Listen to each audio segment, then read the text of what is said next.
¿Qué tal? Muy buena tarde, benvinguts, buenas tardes, bienvenidos al programa Queremos Opinar, que hacemos de lunes a jueves en directo para todos aquellos que valoráis la palabra, valoráis el pensamiento y sobre todo sois coherentes con aquello que decís.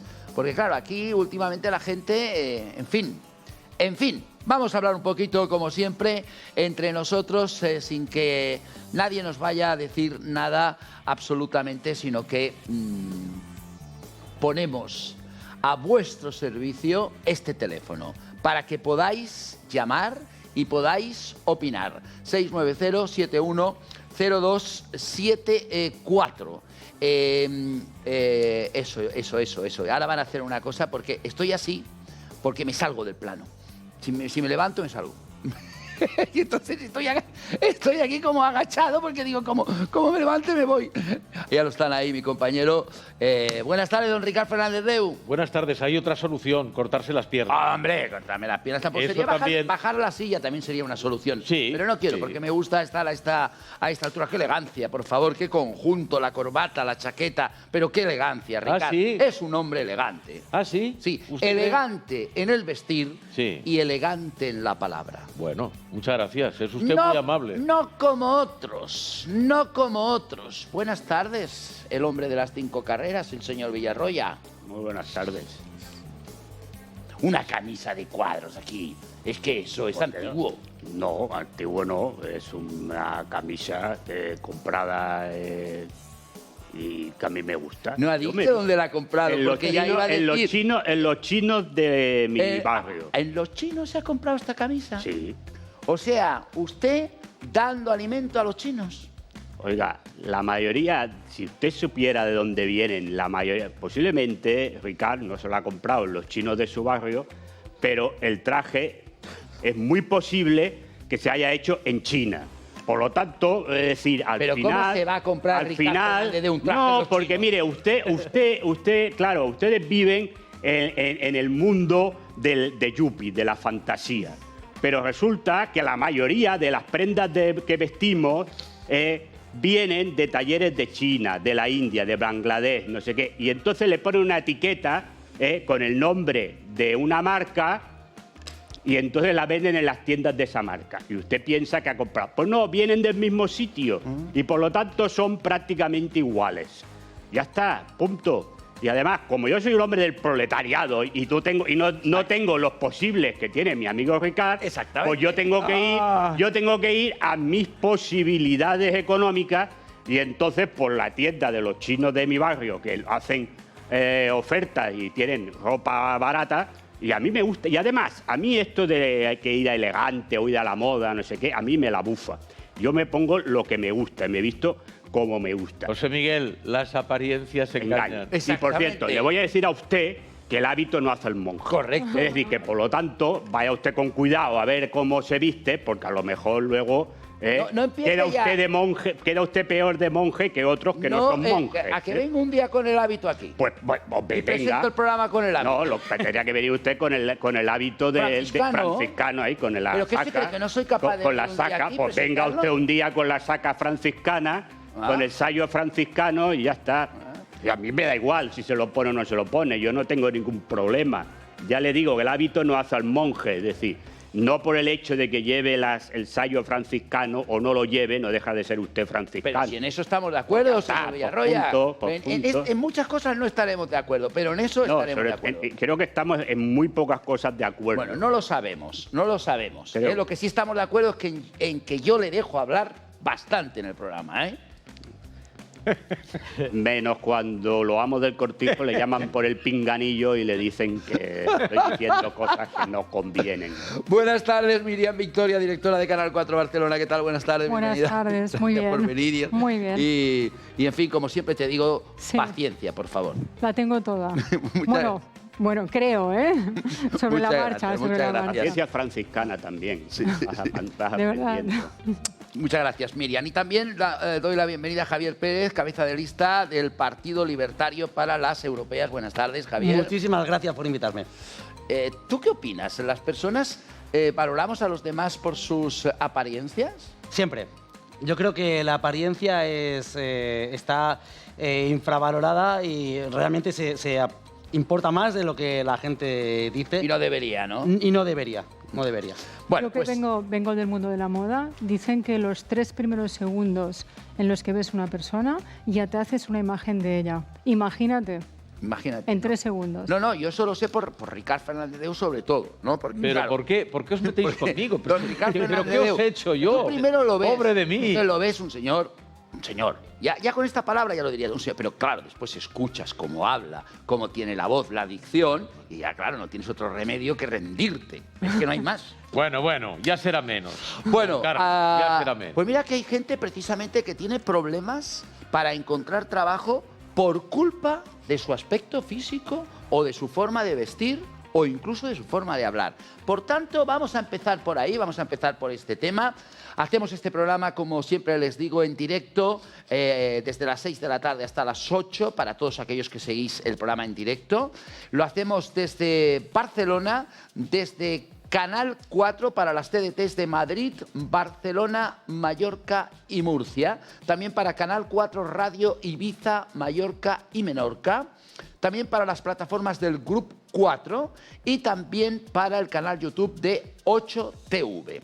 Y el teléfono, como siempre, que yo les vuelvo a recordar una vez más, 690-710274, para poder participar en directo. Por cierto, el próximo miércoles vamos a hacer un programa un poco especial. Estará el señor Villarroya. Será un programa basado... Bueno, ya se lo explico el miércoles, porque así, si no, nos vamos a liar ahora. Vamos a nuestro primer interrogante de esta tarde. Más despidos y más inestabilidad en el mundo laboral. Y nos podemos preguntar, ¿por qué? Si parece que todo va bien, si parece que la gente tiene dinero. Miren este titular. 2 años de reforma laboral. Menos temporalidad, pero más despido e inestabilidad. Las extinciones se disparan en el periodo de prueba y en la primera fase del contrato.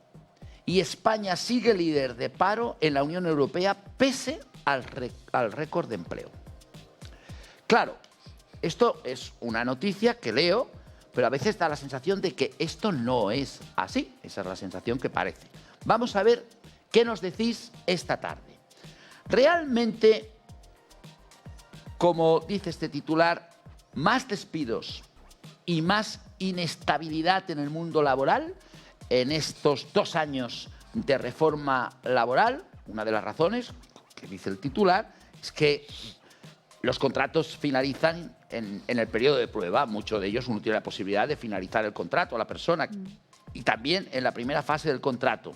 Por tanto, 690-710274. ¿Qué creéis? ¿Hay trabajo o no hay trabajo? Y si tú encuentras un trabajo, ¿tienes esa tranquilidad de que va a ser de larga duración o posiblemente usen las herramientas que existen para despedirte? 690-710274.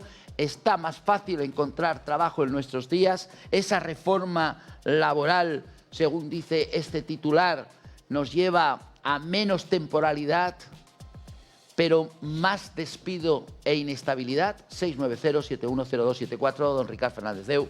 Bueno, yo no soy un experto en este tema, pero me guío por lo que voy sabiendo a través de los medios de comunicación y me informo en la medida que me resulta posible. Y eso me lleva a la conclusión de que aquí hay mucho fraude. Mucho fraude desde el punto de vista del concepto, quiero decir. Primero, desde que se inventaron los puestos de trabajo fijos discontinuos, uno no sabe nunca si aumenta el número de empleados, si disminuye, si aumenta el paro o si deja de hacerlo. No se sabe muy bien, porque a partir del momento en el que uno es objeto de una contratación, inmediatamente pasa a engrosar las filas de los activos. Y cuando se da de baja ese contrato, sigue en la fila de los activos, como si en realidad esa persona no estuviera precisamente instalada en el paro puro y duro. Primer tema. Segundo tema. Los contratos en prácticas, bueno, pues ahora tienen la obligación de ser dados de alta en la Seguridad Social y, por lo tanto, el empleador tiene que hacer frente al pago correspondiente y el empleado también, en la medida que le corresponda, ¿no? Pero son 6 meses y entonces, al cabo de esos 6 meses, resulta que muchos aprovechan la oportunidad para finiquitar esa relación. ¿Qué pasa? Que de forma concatenada van incorporando contratos en prácticas o fórmulas contractuales que se han dado en llamar imaginativas para que después en la estadística esto parezca reflejado de forma que todo el mundo entienda que ha subido el nivel de empleo. Y realmente, por lo que se ve, esto no es exactamente así. Termino diciendo lo que he empezado diciendo al principio. Yo no soy un experto en la materia, pero los datos a los que he tenido acceso me dan esa sensación. 690-710274, ¿tenéis la sensación de que es más fácil encontrar trabajo? Cuando encuentras trabajo, ¿estás segurito que no te van a despedir? 690-710274, Miriam. Pues bueno, de acuerdo a muchas cosas que ha dicho aquí mi compañero, que él siempre es muy sensato a la hora de opinar, pero realmente aquí lo que nos encontramos es que obviamente menos temporalidad hay, porque si los contratos son indefinidos de entrada, ya nos estamos cargando el tema de los contratos temporales, así que como un juego de palabras es evidente que hay menos temporalidad. Pero claro, en el momento en que el periodo de prueba son 3 meses, lo que ocurre es que evidentemente antes de que se extinga este periodo de prueba, pues los contratantes se plantean si quieren continuar o no con esa persona empleada, y eso viene a ser como las cláusulas prematrimoniales, ¿no? Que ponen, si antes de los 10 años haces esto, si antes de los 15, pues claro, aquí como hay una pauta de los 3, yo no sé hasta qué punto beneficia al trabajador todo este tipo de cláusulas, porque al final, y ya sé que me vais a decir lo contrario, los que estáis aquí en la mesa, yo creo absolutamente en que la relación del trabajador y del contratante tiene que ser buena, fiable, de confianza, y contra más premisas ponen y más problemas ponen a que esa relación fluya de una forma natural, lo que estamos haciendo es cargarnos esa cooperación natural que las personas tenemos en tendencia. Yo hablo porque yo tuve mi propio negocio, pequeño negocio evidentemente, y jamás tuve problemas con mis empleados. Para mí eran prácticamente como amigos, eran amigos de hecho, y esa relación estaba basada en la confianza. Yo creo que el poner tantos problemas en las relaciones contractuales, tantas incriminaciones, tantas obligaciones, tantas premisas, lo que hace realmente es castigar la relación humana de confianza que tiene que existir sí o sí entre empleado y empleador. Eso es lo que pienso. ¿Y qué nos dice Javier sobre este tema?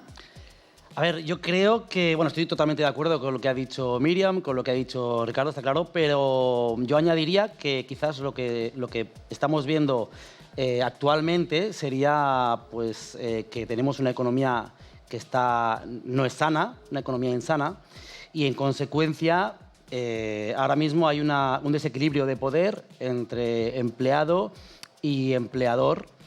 Ahora mismo, al haber poco empleo, el empleador tiene más poder, quizás del que debiera. La persona no quiere perder el trabajo porque hay menos trabajo que tener, y en consecuencia hay un desequilibrio de poder. Yo creo que este desequilibrio se tendría que solucionar, como decía Miriam, aportando libertad a esta relación, desregulando y haciendo que la economía sea un poquito más sana, como ocurre en otros países, donde son los empleadores los que se preocupan de que no se vayan sus empleados, porque hay más empresas en las cuales pueden estar, y entonces ya se encargan ellos de cuidarlos bien, tratarlos bien y de que no se vayan.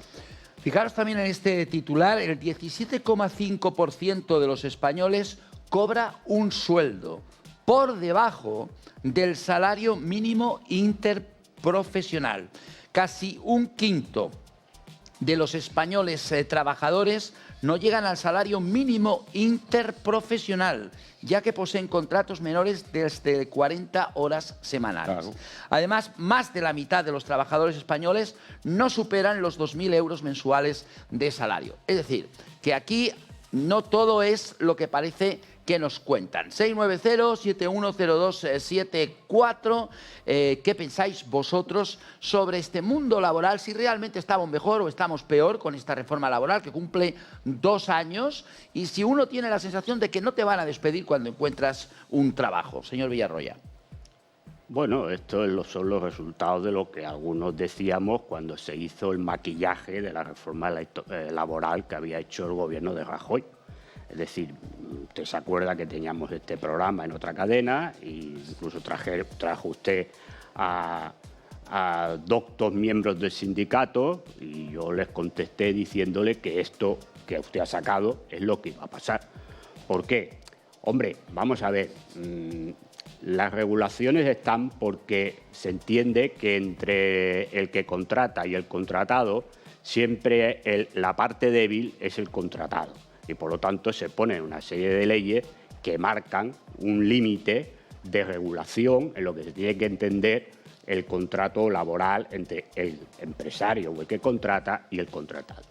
¿Qué ocurre? Bueno, ocurre que antes lo que existía era una temporalidad porque habían contratos temporales. Bueno, ahora no hay temporalidad, claro, entendida porque no existen contratos temporales. Es decir, claro, como se han eliminado los contratos temporales, excepto para determinados sectores en momentos punta, pues lo que se hace es el contrato fijo discontinuo, que ese contrato ya existía hace muchísimos años, pero se utilizaba muy poco. Y ahora es el que más se utiliza. ¿Por qué? Porque el contrato fijo discontinuo permite que durante 3 meses el trabajador esté en periodo de prueba, se pueda despedir sin indemnización. Y 2, si la causa que pone por baja laboral no es por un despido de causa improcedente, sino que es que el empresario de turno o la empresa de turno pone que es por descenso de productividad, el trabajador se va a su casa, pero no cuenta en las cifras del paro. Esto es legal, pero no es ético, porque el trabajador está en paro. Y entonces las cifras del paro, pues dice, ha bajado. No, ha bajado, no. Es que hay un montón de gente que está en su casa, pero que no puede acceder al SEPE, es decir, a las listas del paro, porque como ha estado en los 3 primeros meses de prueba y la ley permite que si la causa del despido o no pasar esa prueba sea baja productividad de la empresa, pues esa persona queda ahí en stand-by porque se entiende que cuando la empresa recupere la productividad anterior, ese trabajador volverá a ser llamado a la empresa, cosa que en el 90%, o por no decir en el 99% de los casos, no sucede. Bueno, pues esto es una de las causas de esta reforma, maquillaje, que le sigue dando a los empresarios la manga ancha para hacer lo que quieran en el mercado laboral, pero que al gobierno, en este caso, el que hay ahora, le sirve para sacar pecho con las cifras laborales. Y luego está lo que usted ha dicho, que yo llevo diciendo del primer día. A ver, el salario mínimo interprofesional lo cobran trabajadores que estén fuera de convenio. Es decir, a la empresa que vayan no exista un convenio de empresa. Y por lo tanto van al salario mínimo interprofesional. Pero para cobrar el salario mínimo interprofesional hay que trabajar las 40 horas semanales. Como la mayoría de contratos no se hacen por 40 horas semanales, aunque luego se trabajen, pues se pasa a cobrar en función de las horas que tienes contratadas en el contrato. Y por lo tanto ya no llegan a los 1.180 euros que se cobraría mensualmente. Esta es la realidad.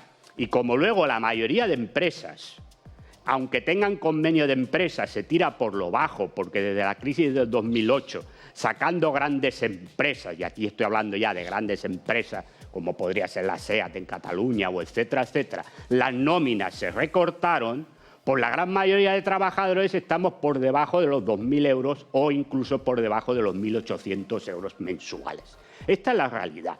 Y hoy en día, pues sobre todo la gente joven, que es la que accede por primera vez al mercado laboral, pues lo tiene claro de que no tiene perspectivas de futuro, la gran mayoría de ellos.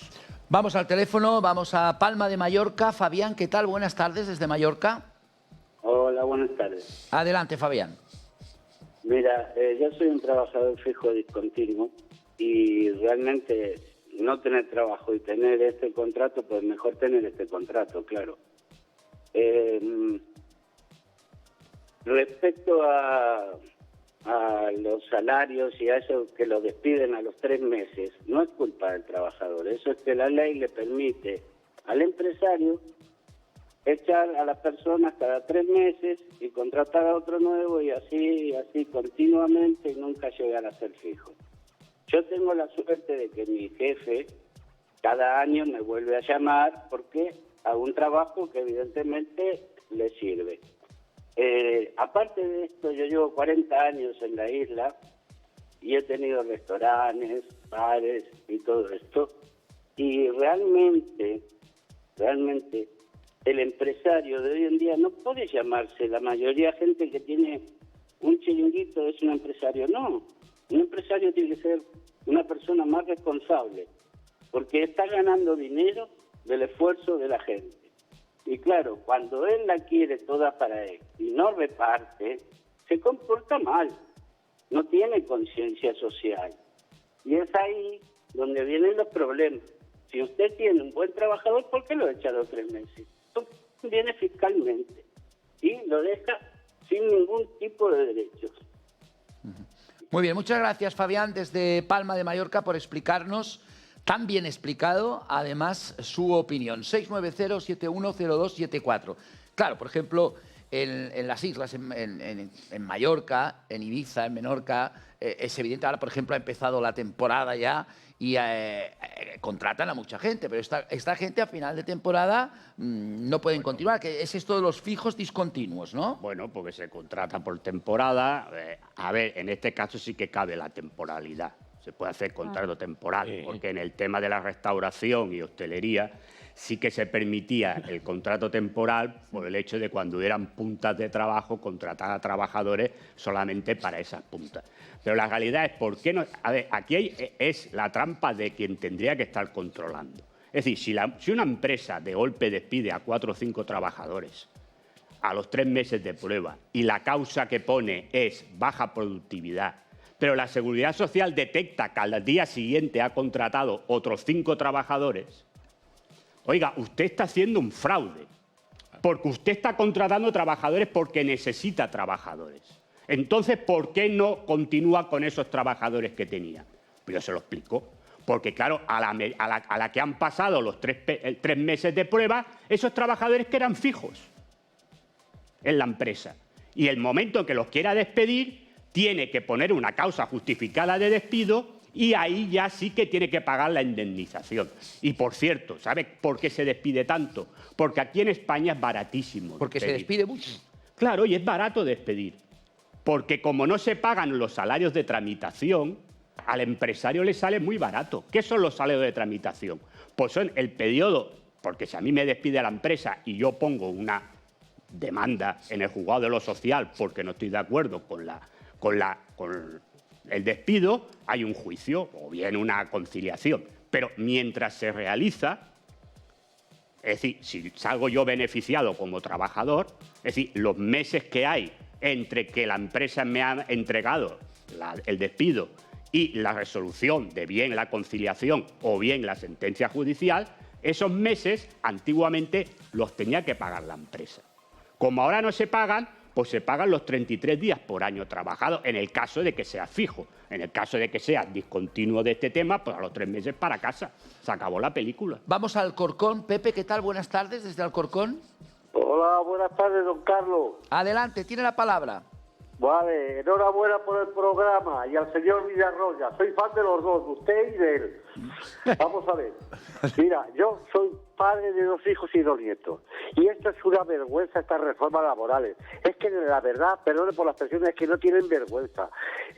Esto es que de verdad los contratan hasta por día. Y más las empresas temporales estas que vienen, los llaman para ir a trabajar 2 o 3 horas. Pero esto, ¿en qué país vivimos? Pero es que no nos da vergüenza a estos políticos. Es que tengo que hacer con el señor Villarroya y vamos a hacer un partido, pero un partido comunista de verdad. a ver si arreglábamos este país. Vamos, y que le están en el trabajo y que se llame comunista esta señora, de verdad, es que yo de verdad tengo 72 años ya y es que estoy desesperado, es que veo que esto es una sinvergoncería, los mires por donde los mires, no voy a votar ya a nadie. Y a todo que me encuentro por aquí, por la calle, que estoy todo el día que tengo que ir a comprar, y eso se lo digo lo mismo. No teníamos que votarlos nadie, porque es que se están riendo de nosotros, pero en todos los aspectos. Y si ya tiramos por el plan de las pensiones, y por otro ya, es que esto es vergonzoso, me da vergüenza. Yo que estaba trabajando 40 años, he sido delegado de comisiones obreras, hemos luchado, nos hemos jugado el puesto de trabajo, hasta la vida, para conseguir lo que tenemos. Y lo están echando toda esta gente, lo están tirando todo abajo. Muy bien, Pepe, gracias por su participación desde Alcorcón. Si uno no tiene una seguridad laboral, también su vida está en un desequilibrio. Es decir, claro, si tú consigues después a lo mejor de un tiempo, un trabajo, y estás pendiente, me echarán, no me echarán, pero eso con la reforma laboral no es tan fácil, me imagino. Vamos a ver, es que he empezado por decirle, y reitero una vez más que yo no soy un experto en el tema, pero vamos a ver, yo pienso que todo esto tiene mucho que ver con la artificiosidad con la que se ha tratado todo el tema de las relaciones laborales. Al final, el mundo de la empresa necesita el mundo del trabajo. Es decir, no existe empresa si no existen trabajadores. En consecuencia, al empresario, sea un bueno o un mal empresario, le interesa tener a gente trabajando. Y si le interesa tener a gente trabajando, lo que tiene que hacer es cumplir con sus obligaciones. Lo que pasa es que se han yuxtapuesto un montón de cortapisas y de formularios y de porcentajes de atribución a la seguridad social, que todo esto complica mucho la cosa. Yo no estoy hablando de un despido libre al 100%, pero sí de la flexibilización del mercado laboral. Quiero decir que se contrate a la gente el tiempo que considere el empresario necesario contratarla, pero si la despide, que haga frente al pago correspondiente de la indemnización que corresponde a esa persona, a ese trabajador. Tan sencillo como eso, que le pague su salario y que si lo despide tenga que hacer frente al pago correspondiente. Y nada más. Y a partir de ahí, con esa flexibilización, yo creo que se pondría punto final a un montón de conflictos y de problemas que se suscitan de manera recurrente. Alejandro de Barcelona, ¿qué tal? Buenas tardes. Hola, buenas tardes. Adelante, tiene la palabra. Bueno, por el tema de los despidos, el caballero que ahora no recuerdo el nombre, que estaba representando o representa al Partido Libertario. Sí, también Javier. querer decirle el hecho de que cómo pretende crear o desregularizar el tema de los despidos y demás, cuando justamente últimamente lo que pasa es todo lo contrario, es decir, quien tiene cada vez más poder es el empresario a la hora de hacer la contratación. El trabajador cada vez tiene menos leyes, el cual le pueden proteger. Es simplemente eso.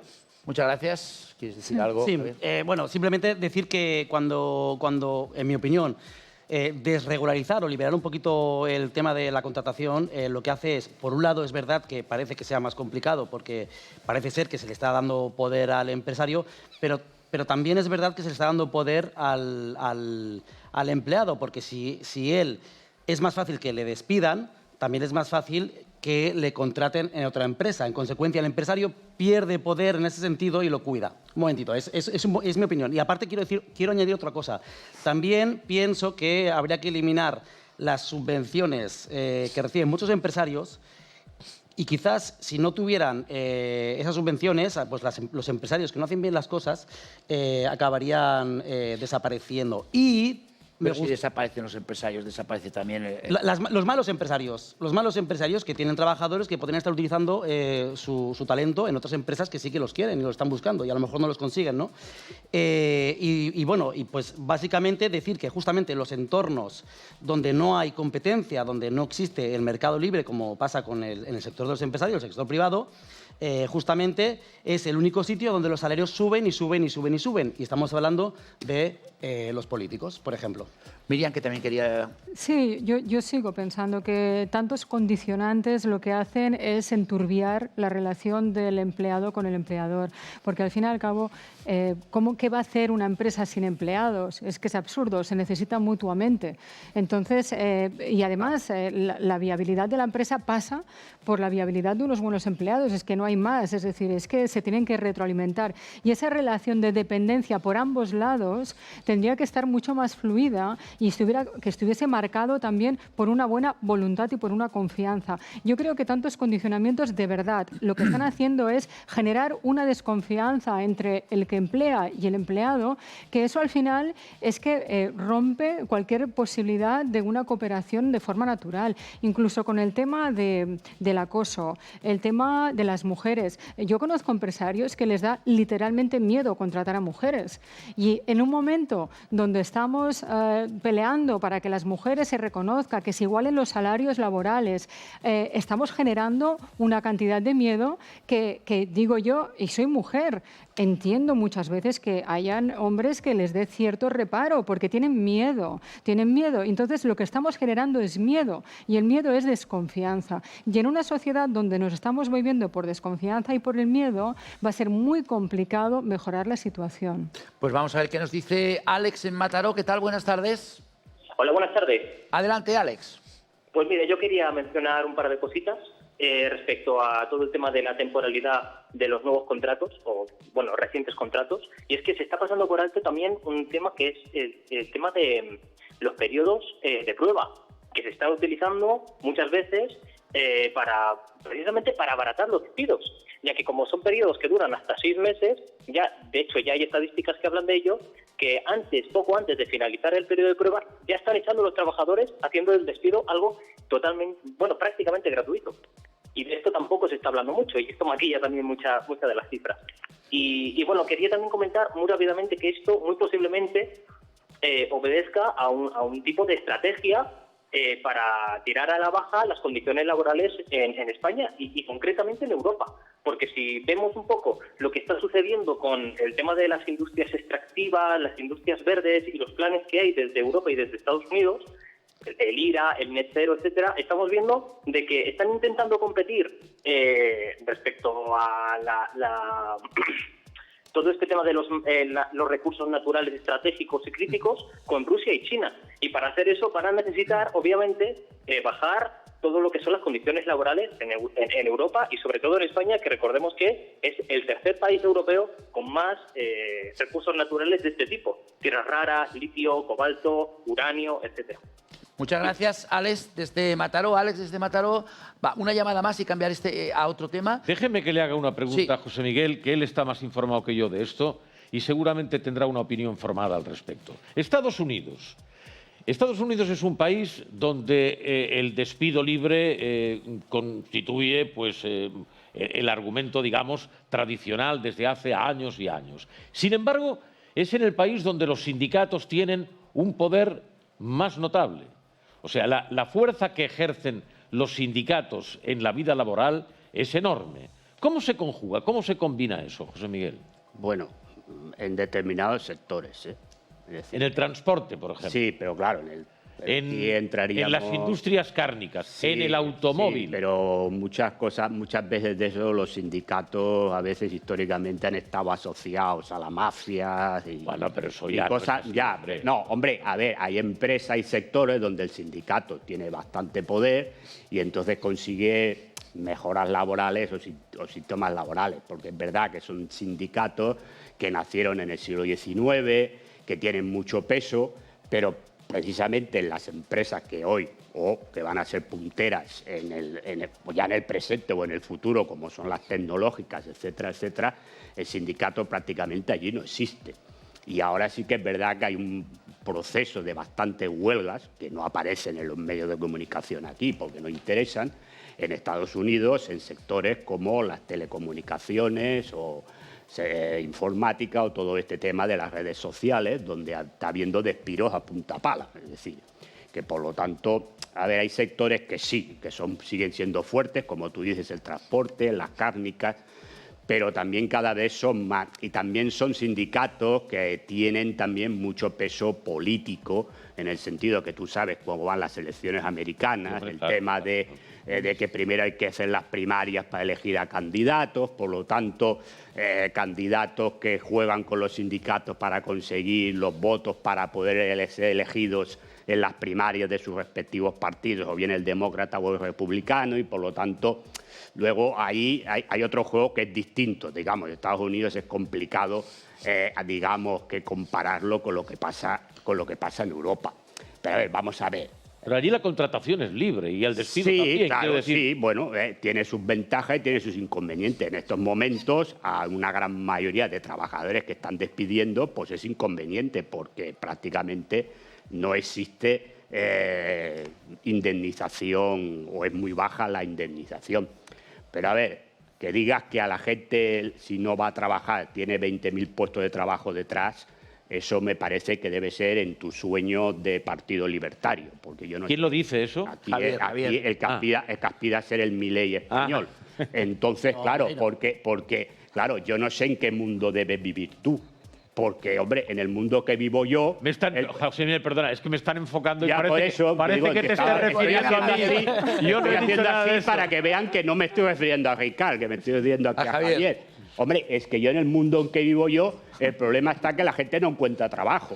Entonces, claro, aquello de decir que las empresas se están pegando por... Hombre, habrá determinado tipo de trabajador muy concreto y muy determinado que sí, que habrá empresas que se pegarán por él o por ella. Pero la gran mayoría de la clase trabajadora, y aquí si estamos hablando es para la generalidad, no para casos concretos o particulares, hombre, tienen bastante problema para encontrar trabajo. Y si tú encuentras encima que España, ya que estamos hablando de España, el modelo productivo de España es la restauración, el turismo, la hostelería y no sé qué más, hombre, no creo que ahí haya bofetadas de las empresas para coger a determinados trabajadores. Es más, al contrario, porque se tira hacia la baja, ¿no? Y por lo tanto, la mayoría de contratos son contratos o fijos discontinuos o estos contratos temporales ahora que llega la temporada alta de turismo. Y cuando termina, se van al paro. Es decir, hombre, las leyes laborales se hacen para que el trabajador tenga un mínimo de garantías. Un mínimo de garantías, tanto en el contrato como en su puesto de trabajo. Es decir, porque ya no es solamente el contrato, es que tú también tienes que tener unas garantías en tu puesto de trabajo, ¿no? De prevención de riesgos laborales, etcétera, etcétera. Es decir, por eso se hace. Y eso ha costado muchos años de muchas luchas de la clase trabajadora y gente que se ha dejado la vida por eso. Es decir, que no estamos aquí hablando de que esto se lo ha inventado el gobierno de turno porque le ha parecido bien. No, no, eso se ha tenido que ganar. Ganar en luchas. Y repito, y gente que se ha dejado la vida en esas luchas para conseguir lo que se ha conseguido. Y hoy, y con un gobierno que se llama de izquierda, se están perdiendo. Se están perdiendo. Porque lo que están haciendo es lo que escribía o lo que describía Engels a principios del siglo XIX, cuando escribía la situación de la clase obrera en Inglaterra, ¿no? Y lo que se está haciendo es un empobrecimiento general de la población, de la clase trabajadora, de llevar a la gente a la necesidad, porque cuando se está en la necesidad se pierde la dignidad. Porque como tienes necesidad de comer, tienes necesidad de vivir y de sobrevivir, tienes que aceptar determinadas condiciones laborales, por muy indignas que éstas sean. Y es a lo que nos están llevando. Y entonces venir a hablar de que la relación entre el empresario y el trabajador, hombre, en una empresa pequeña o en un bar pequeño, pues imagino que el empresario pues tiene una relación de amistad, puede ser con el empresario. Pero la gran mayoría de empresas, el empresario los trabajadores somos un número que aparece ahí cuando ponen el número de trabajadores que tienen y lo que nos tienen que pagar. Y el día que no les interesa, porque no salen los números, nos vamos a la calle. ¿Me entiendes? Entonces, ¿qué venimos hablando aquí de la relación paterno-filial entre el empresario y el trabajador y no sé qué, no sé cuánto? Pero a la mayoría de los empresarios, el trabajador lo tienen ahí. Y por cierto, mira, sin trabajadores no hay empresa. Sin trabajadores no hay empresa. Pero sin empresarios sí que hay empresa. No. Sí. No. Sí. No. Sí. No. Sí. Sí, el Hay Estado, Estado. Sí, sí, el sí, Estado la porque no. si las empresas son estatales, Claro. si las empresas Hay son Estado. estatales, Vale, no, pero no pero el produce- empresario es el trabajador, perdona. Por lo tanto, los No. cuentos vuestros de que sin No. empresario no hay empresa, mentira. No hay empresa sin trabajadores. Bueno, ¿puedo hablar? ¿Puedo Porque si contestar? no, no, es que te contesto tus rollos de mi ley. Pero si has sido tú. Porque si tú, tus rollos de mi ley. Porque si no hubiera, si los trabajadores no fuéramos a trabajar a ninguna empresa, me vas a decir cómo funciona la empresa. Si me dejas, pero la te lo digo. empresa, Si me dejas, y te te lo lo digo. digo. Y en la guerra civil, durante la guerra civil, las empresas se las colectivizaron los sindicatos y las empresas trabajaron. Y no solamente trabajaron, sino que daban más beneficios que con el empresario. A ver si nos vamos enterando. Javier, por favor, contéstale. Sí, a ver, me Hay gustaría una contestar- llamada esperando desde hace 10 minutos, por favor. Bueno, si quieres que conteste primero la llamada y ya luego me pongo. Sí, Venga, vamos. mejor, te lo agradezco. Carlos de San Boi, ¿qué tal? Buenas tardes. Hola, buenas tardes. Disculpa la espera, adelante. Gracias. Ha empezado Villarroya a hablar y no me dejaba. Ya. Por cierto, Mira, señor tira a mí. Villarroya, conocí a su padre porque yo vendía bebidas en el campo, en el Camp Nou, cuando Sí, en el sí. 72. Sí, trabajó. ¿Cómo? Trabajó muchos años allí, mi padre, sí. ¿En el campo del Vendía bebidas Barça? Yo en el campo con el señor Vives vendía bebidas. Sí. Pero a ver, por favor, un momento, Carlos. ¿Tú estás Sí. diciendo que el papá del señor Villarroya trabajaba en el campo del Barça? Sí, en las bodegas nos servían las bebidas para que después nosotros las lleváramos a los... ¿Cómo le a los salió un despachos que hijo? teníamos ¿Pero con y cómo hielo le sale un y hijo lo madrileño del vendíamos. Real Madrid? ¿Pero cómo le sale un hijo del Real Madrid trabajando su padre en el campo del Barça? Esto sí que es fuerte. Pero bueno, venga, vamos a lo nuestro. Sí, mira, en este gobierno que hace una ley que aprovecha la ley de Rajoy y la modifica, pero modifica cosas que la misma patronal ya firma antes de que la firmen los sindicatos, o sea, imagínate qué ley. Pero la ley que hay de fijos discontinuos, de esto se está aprovechando muchas empresas, porque te contratan fijo discontinuo y por media jornada. Entonces, ¿qué ocurre? Para que no tengas una inspección, porque tú tienes una persona con 4 horas y la tienes trabajando allí 7 horas o 8, te coges y te hacen una bolsa de horas extras. Mientras no te pillen, no pasa nada, y cuando ya tienes el tope, que no las vas declarando, el día que no las has declarado, las quitas. Y esas horas tú has pactado con el trabajador para dárselas después, cuando acaba la temporalidad que tengas de 3 meses o de 6 meses. Entonces eso es un fraude, pero gordo. Que eso ellos lo saben, lo que pasa es que no les interesa tocar esa historia, porque no tienen inspectores de trabajo. Muy bien, gracias, Oigan, metan Carlos. más inspectores de trabajo y ahí por lo menos tendrán trabajo y seguirán bien las leyes.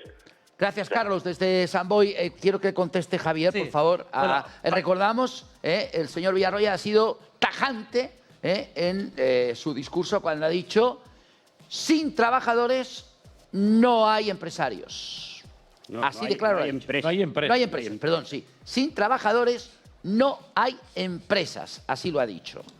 Vale, yo he dicho que... Bueno, él ha dicho que sí que hay empresa, porque yo le he dicho que no, él ha dicho que sí, porque dice que ha contado que puede ser empresas del Estado. Vale, ya sabemos que sabemos los que hemos montado empresas, no los que lo hemos visto en películas en blanco y negro, sino los que realmente las hemos montado, sabemos que montar una empresa de cada 10 proyectos, 9 salen mal, excepto en el sector público. ¿Por qué? Porque el sector público no paga absolutamente nada de su bolsillo, lo paga con el dinero de los demás. Entonces, las empresas públicas todas funcionan mal en general porque van con dinero público, no van con el dinero de cada uno de su bolsillo. Y la prueba, te puedo dar 1000 pruebas. Una de esas pruebas que te puedo dar ahora mismo es que, por ejemplo, cuando alguien no encuentra trabajo, ¿vale? No puede recurrir a una empresa pública para encontrar trabajo, se tiene que ir a empresas tipo Infojobs o LinkedIn, porque la pública funciona como el culo, directamente. Y esto es una prueba más de que las cosas públicas al final no funcionan.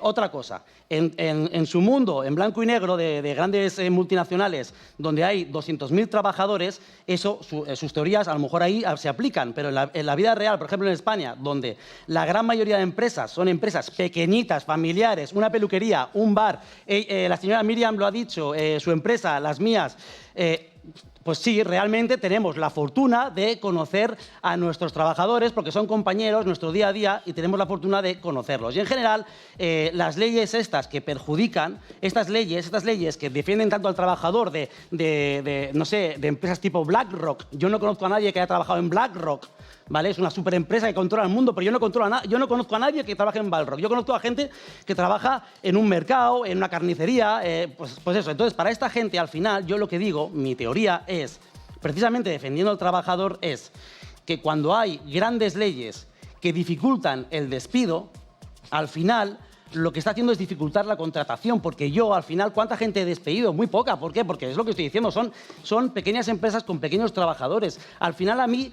lo que ha hecho ha sido que me lo piense mucho más antes de contratar a alguien y hacer yo el trabajo, por el miedo que si me sale mal voy a tener problemas, más que a lo mejor despedir a una persona. Se entiende también esta postura. Ahora le doy la palabra a Ricard Fernández Deu, pero nos vamos a un pueblecito que se llama Abegondo, en A Coruña. Orlando, ¿qué tal? Buenas tardes desde La Coruña.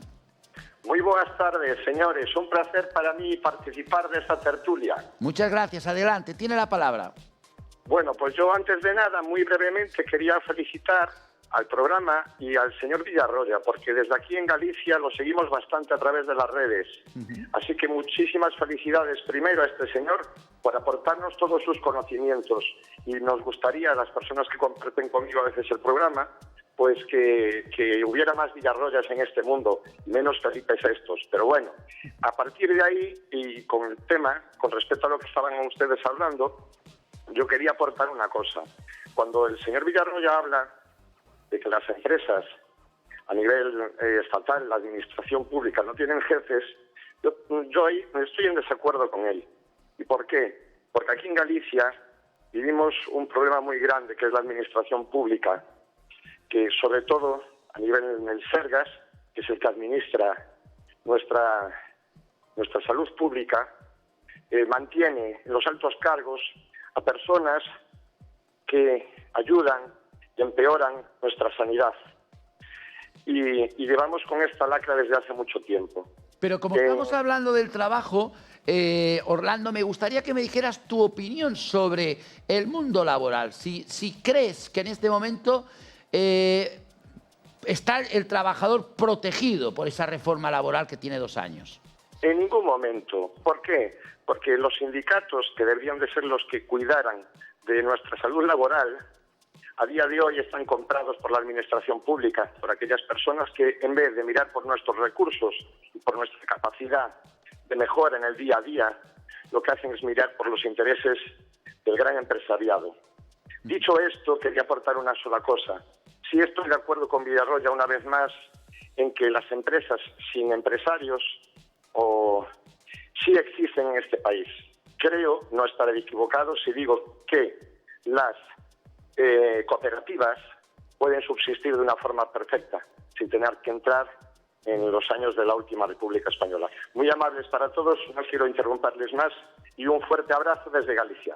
Muchas gracias desde Abegondo, A Coruña, Galicia, Orlando, 690710274. Va una llamada más y cambiaré el tema, señor Ricard Fernández Deu. Vamos a ver, estamos entrando en un territorio un poco complejo, es decir, la empresa pública, la empresa privada. Decía José Miguel que sin trabajadores no hay empresa, pero que hay empresas sin empresario. No, siempre hay un empresario, José Miguel. El empresario, lo que pasa es que cuando la empresa no es privada, somos todos. Una empresa pública tiene como empresarios a todos los ciudadanos que a través del erario público hacen la aportación correspondiente para que esa empresa funcione. Y en España hemos tenido un sector público numerosísimo. No nos olvidemos de lo que albergaba el Instituto Nacional de Industria, el INI famoso. Teníamos en el sector de la siderurgia, en el sector de la alimentación, en el sector de la automoción. En todos los sectores la presencia pública era muy notable. Eso precisamente con la llegada del gobierno socialista al poder, el gobierno de Felipe González, se intentó cambiar de forma radical. Recuerdo perfectamente que en aquellos días adquirió un protagonismo notable el ministro de Industria, el señor Luis Carlos Croisier, que procedió a la privatización prácticamente de todas las empresas, desde las aeronáuticas. Iberia, Líneas Aéreas de España, era una empresa pública, y los astilleros de aquí, los astilleros de allá, y la siderurgia, en fin, el sector público tuvo que ser desmantelado. ¿Por qué? Pues porque no era productivo, porque se estaban haciendo cosas que no tenían salida. Entonces, cuando el Estado es el propietario y lo que quiere es el mantenimiento de esos puestos de trabajo a toda costa, a cualquier precio, lo que hace es entrar en una espiral perversa, auténticamente perversa, porque claro, para poder mantener esos puestos de trabajo, aunque la empresa no sea viable, no hay más remedio que ir poniendo encima de la mesa todo el dinero que resulte necesario y conveniente.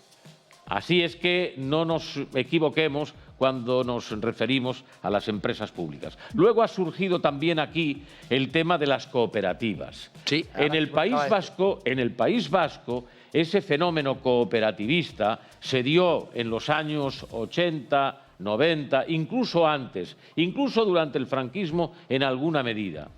Y no ha fructificado de forma, digamos, notable, más que en casos muy contados. Así es que tampoco esa es una fórmula. La fórmula de capital más trabajo en todo el mundo civilizado es la que viene funcionando. En la pequeña, en la mediana y en la gran empresa, sin duda de ningún género. José María, de Barcelona, contigo cerramos este tema. Buenas tardes. Sí, hola, buenas tardes. Adelante. Un saludo a todos los participantes por los temas que tocan también. Yo estoy de acuerdo en todo lo que están hablando ustedes, con las diferentes variantes que hay, pero quisiera pedirles si podían hacer un monográfico sobre las distintas empresas, llámense ONGs, que están dando acogida a muchachos discapacitados, muchachas discapacitadas. Problemas, pues por ejemplo, de sordera, o son mudos, o tienen síndrome de Down. Sí, ustedes del pelo blanco no muevan la cabeza, que es un tema muy serio, porque a la hora de la verdad están utilizando estas empresas que suelen tener un carácter privado y medio oficial, pero a la hora de la verdad están haciendo horas sin conocimiento, horarios rarísimos. Se levantan a las 4 de la mañana para trabajar. Hacen jornadas de 8, 9 y 10 horas. Y les están pagando por debajo del interprofesional. Incluso ahora, con los aumentos que ha habido, por los aumentos que ha habido del salario mínimo interprofesional, les están absorbiendo pequeñas cantidades que están cobrando por conceptos como la antigüedad, la productividad, etcétera. Planteo esto a la mesa porque creo que socialmente es una vergüenza que se hagan estas cosas y se aprovechen de estas situaciones que muchas veces, incluso cogiendo muchachos y muchachas de países del este, de países africanos, y bueno, como que hay ahí unas ayudas adicionales y hay unas manos y unos conceptos negros rarísimos, me gustaría, por favor, que tienen unos claros conceptos de las cosas, pues profundizasen y viesen qué se puede hacer. Gracias por su llamada. Lo haremos otro día para prepararnos y tener también personas que puedan opinar sobre este tema, porque es más complicado. He querido entender de empresas que tienen pues un tipo de trabajador que finalmente él le llamaba como ONGs, fundaciones, donde habría que ver eso ahora en este momento. Requeriríamos una preparación y también alguna persona que nos ayudara, ya que no creo que aquí podamos darle respuesta correcta y prefiero dejarlo así, pero sí le puedo decir, José María, que hay mucha gente de verdad, que tiene ONGs y fundaciones que está ayudando a muchas personas. Pero claro, usted también ha sacado un tema que creo interesante y que a ver si podemos tratar un día en esta mesa. Antes de pasar al siguiente interrogante, que será si Europa necesita una defensa común, estos días se está hablando mucho, de que estamos en un punto en la guerra de Ucrania, en un punto en que o vamos a ir a la rendición, a que se acaba de alguna manera, o vamos a ir a que se va a complicar un poco más y va a haber un salto mayor. Esto es algo que estoy escuchando últimamente en diferentes tertulias. Ahí estamos acercándonos a ese punto. O aquí acabamos o vamos a darle más fuego a esta historia de la guerra de Ucrania. Antes de entrar en ese tema, que tendría este interrogante, si Europa necesita una defensa común, dejadme que me acerque brevemente a esa frase que escuchamos también últimamente. Es que este sistema no sirve. Aquí, don José Miguel Villarroya habla muchas veces del sistema. ¿El sistema qué es el sistema? ¿Qué es el sistema? ¿A qué le llamamos sistema? Vamos a preguntarnos. ¿Cómo cambiamos el sistema? Pero atención. ¿Pero qué sistema? Ahí la cuestión. Es ahí donde voy, don Ricard Fernández Deu. Si nos preguntamos, es que esto hay que cambiar el sistema. Yo escucho a mucha gente, hay que cambiar el sistema. Muy bien. ¿Qué sistema? ¿De qué sistema hablamos? Como dice don Ricard Fernández Deu, ¿qué es el sistema? Hoy en este programa nos queremos preguntar, ¿es posible cambiar nuestro sistema o tenemos que vivir con él a pesar de que para algunos no funciona? Y si puede cambiar, ¿cómo lo cambiamos? Y definitivamente, ¿de qué sistema hablamos?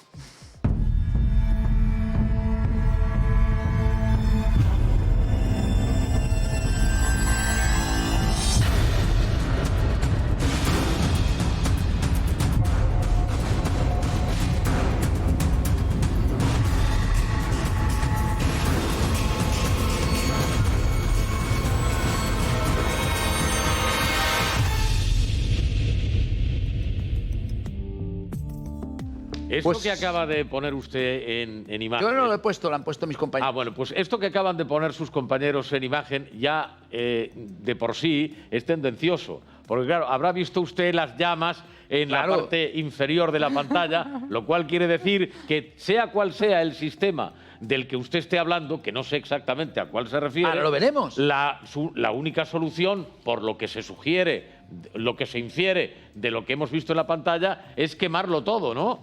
¿Eso es lo que hay que interpretar? No, lo que hay que interpretar es, y ahí vamos, es a saber primero si alguien sabe cómo es nuestro sistema, cómo definiríais nuestro sistema y a partir de aquí si hay que cambiarlo o no cambiarlo y cómo lo cambiamos. Porque de momento las personas están como bastante tranquilas. Quiero decir, nos vamos conformando un poco con todo lo que nos van diciendo, nos van explicando y nos van dando.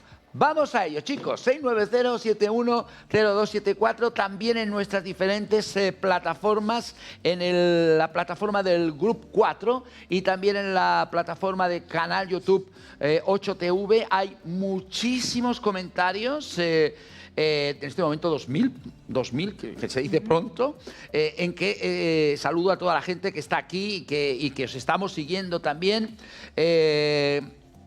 Por ejemplo, vamos a leer uno.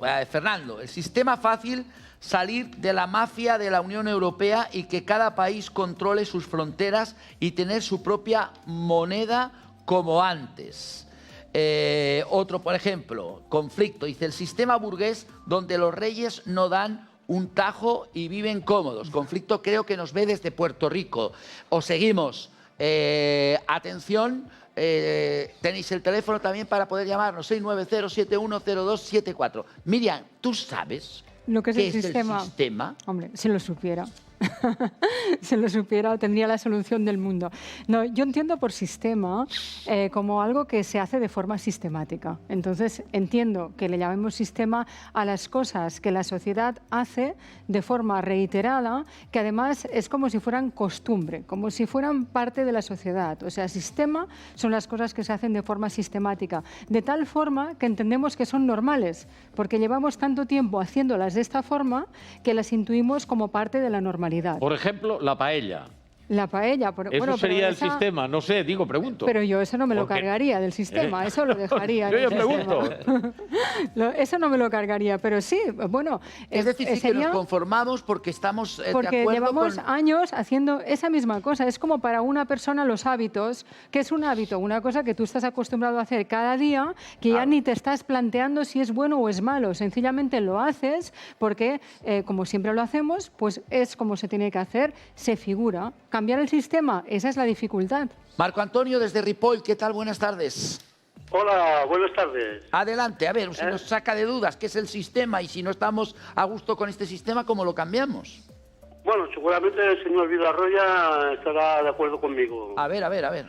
Solo hay un sistema que se tiene que cambiar y que condiciona a los demás, que es el sistema capitalista.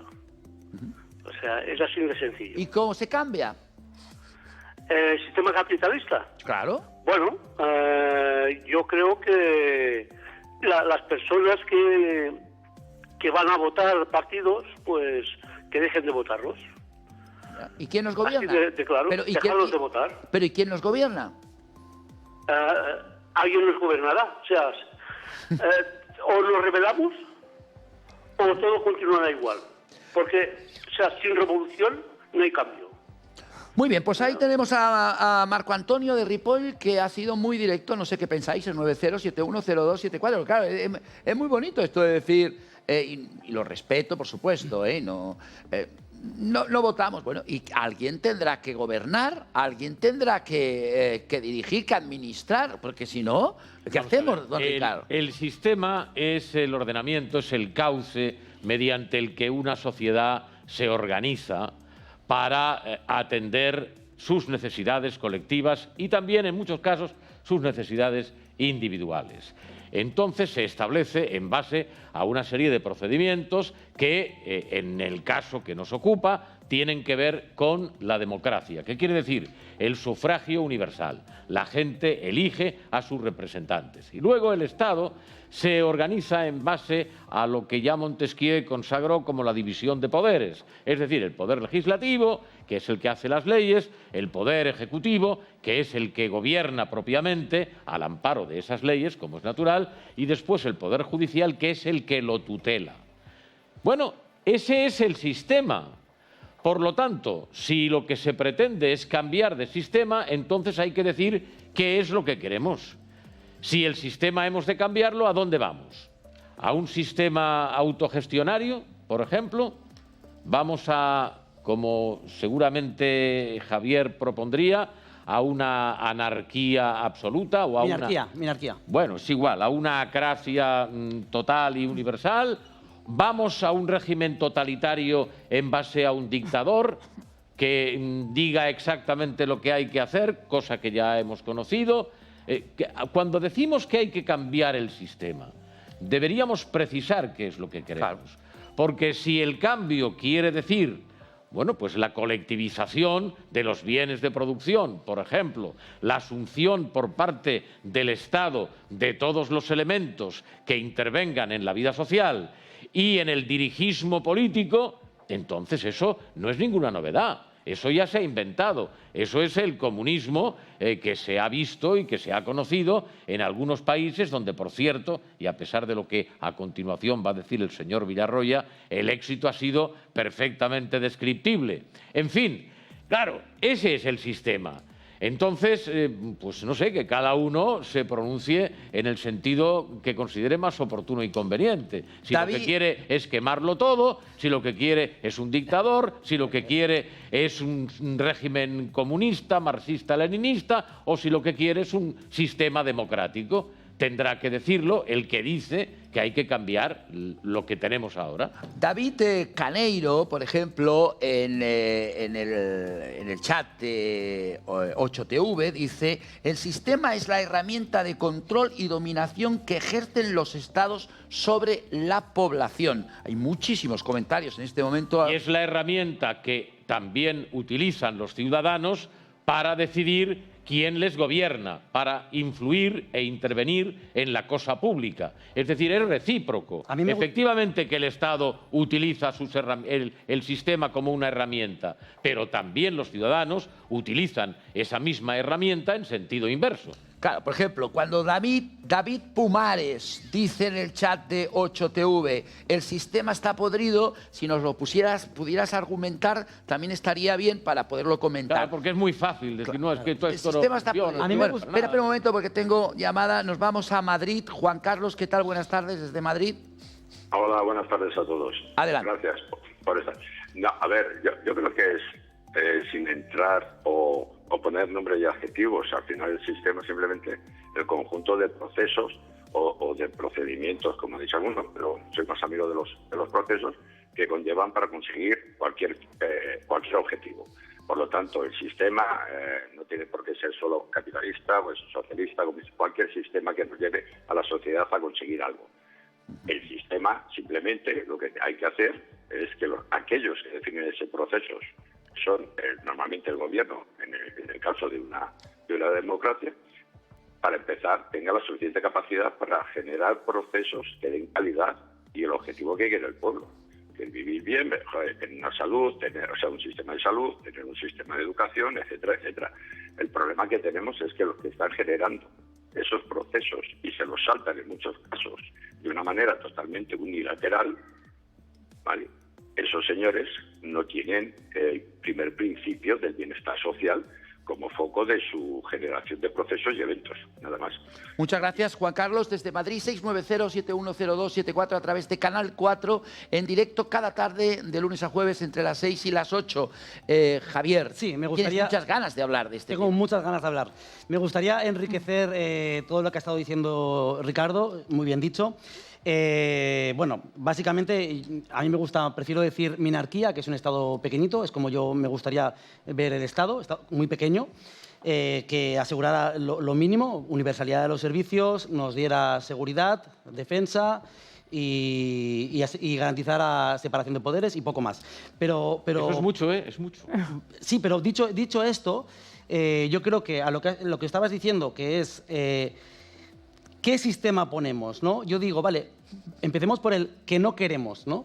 Porque si hoy se está planteando que hay un problema con el sistema, había el fuego infernal en el vídeo, ¿no? Entonces, es porque hay algo que no nos gusta. Y entonces, hablando del sistema, por ejemplo, por dar datos, podríamos decir que en los últimos 20 años hemos pasado más o menos de 15 ministerios a 22, hemos pasado de 2,5 millones de empleados públicos a 3,5 millones. Es decir, el sistema hoy claramente demuestra que está beneficiando a unos y a otros no. Pero eso no es el sistema, Javier, perdona que te interrumpa. Eso es el uso que se hace del sistema. Sí, digamos que al final el ecosistema hace que haya un tipo de bacteria, por hacer un símil, que subsiste y que se multiplica, y hay otros que parece ser que salen más perjudicados, ¿no? Entonces, en este caso en concreto, me extraña que la persona que ha llamado hable y diga que el problema es el capitalismo, cuando realmente lo que se ha reproducido ha sido el Estado, que ha aumentado muchísimo más, el gasto ha aumentado muchísimo más, y el problema es el capitalismo. Yo no le veo la causa-efecto a esto. Entonces, bueno, pues... Mira, como decía Disraeli, lo han atribuido a Winston Churchill, porque todas las frases felices se las atribuyen a Churchill. No sé cuál de los dos era. Es igual. Decía, la democracia es el peor sistema si exceptuamos todos los demás. Es decir, claro. Muy buena. Claro. Muy bueno. Vamos al teléfono porque nos espera en Palma de Mallorca Pedro. ¿Qué tal? Buenas tardes, Pedro, desde Palma de Mallorca. Hola, buenas tardes. ¿Qué tal? Adelante, desde Mallorca. Bueno, pues con la mayoría de las cosas que han dicho no estoy de acuerdo en absoluto.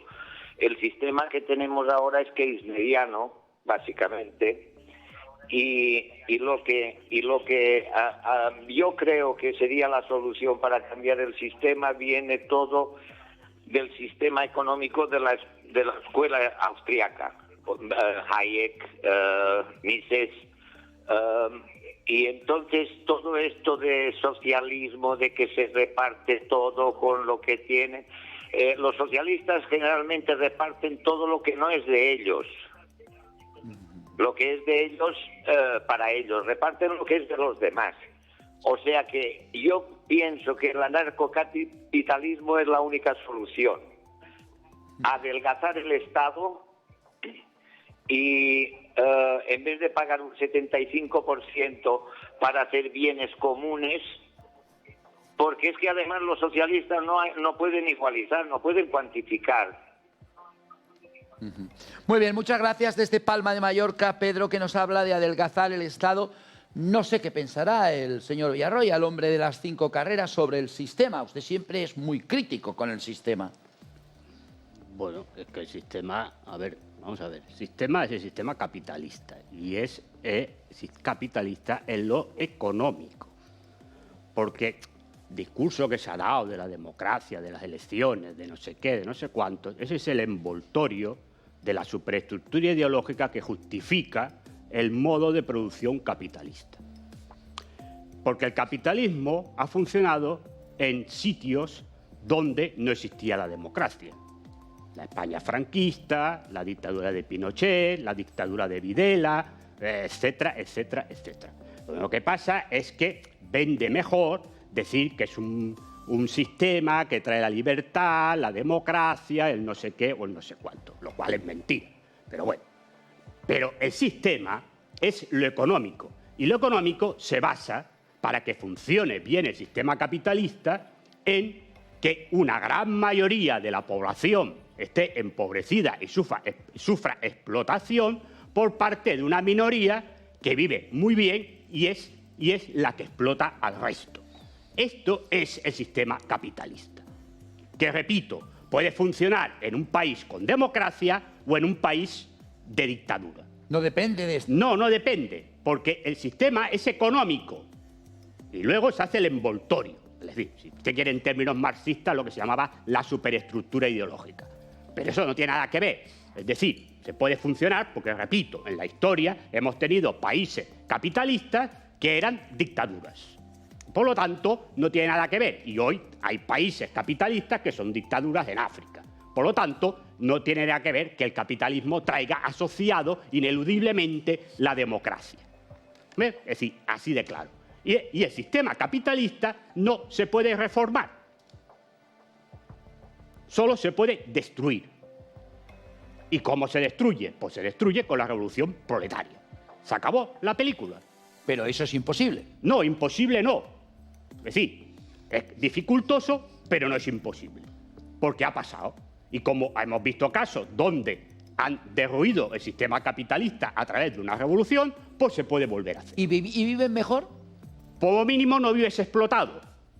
Ya está. Y usted, le vuelvo a repetir lo de la semana pasada. Si usted también va a hacer de tertuliano, me avisa, porque también le voy a dar. Está preguntando solo. No, pero claro, pregunta solamente y hace preguntas franciscanas, entonces yo le contestaré jesuíticamente. Entonces, es decir, claro, solamente hace preguntas dirigidas contra lo que yo digo. Pero no le hace preguntas contrarias a su intervención al resto de contertulianos, que por cierto defienden el sistema en sus gradaciones, ¿no? Ha quedado claro, Ricardo. Carlos, está claro que no te ha querido contestar a la pregunta y con No, la habilidad que le caracteriza. Con la habilidad que caracteriza. Señor Villarroya, cuando yo le he dicho, los que han hecho la revolución viven mejor, no me lo ha respondido. Vive mejor todo el mundo, no los que han hecho la revolución. Porque su pregunta, yo le he dicho que le voy a contestar jesuíticamente. Sí. Es decir, usted tira una pregunta franciscana de que si los que han hecho la revolución, y aquí usted da a entender que los que son los dirigentes del movimiento revolucionario les ha ido muy bien y viven muy bien, pero el pueblo vive muy mal, Yo le contesto jesuíticamente. Es decir, es una sociedad donde no hay explotados y por lo tanto todo el mundo vive mejor. Es decir, esta es la realidad, ¿no? Ya está. Es decir, y esto es el sistema, y es en el sistema en el que vivimos. Y la democracia burguesa, pues es una dictadura encubierta de libertad, porque le dice que usted puede votar y que puede cambiar las cosas votando. Mentira, porque la democracia burguesa demuestra que no y tiene ninguna intención de cambiar el sistema. Por lo tanto, votando no se puede cambiar el sistema. Y además, los que están en los puestos de dirección de los gobiernos o en los parlamentos están al servicio de los amos del cortijo, como le digo siempre, no al servicio de la gente a la que dicen representar. Y por lo tanto, eso es el sistema en el que vivimos. ¿Le gusta a usted o no? Yo sé que a usted, como miembro eclesiástico, ya le parece bien este sistema. Porque como la Iglesia mayoritariamente ha bendecido este sistema, ¿no? Y ha demonizado a sistemas que estaban en contra de este sistema, pues me parece bien que usted me ataque. Pero la realidad es que los sistemas donde no eran capitalistas, la gente no era. Y si no, vayan ustedes un día de excursión a un país donde han tenido un régimen comunista y ahora son capitalistas. Y entonces le pregunta a la gente que vivió el régimen comunista y le preguntan a ver qué contestan dónde vivían mejor. Vamos al teléfono. Es mejor que vayan donde hay ahora un régimen comunista y pregunten. Para que ya lo vean ya sacamos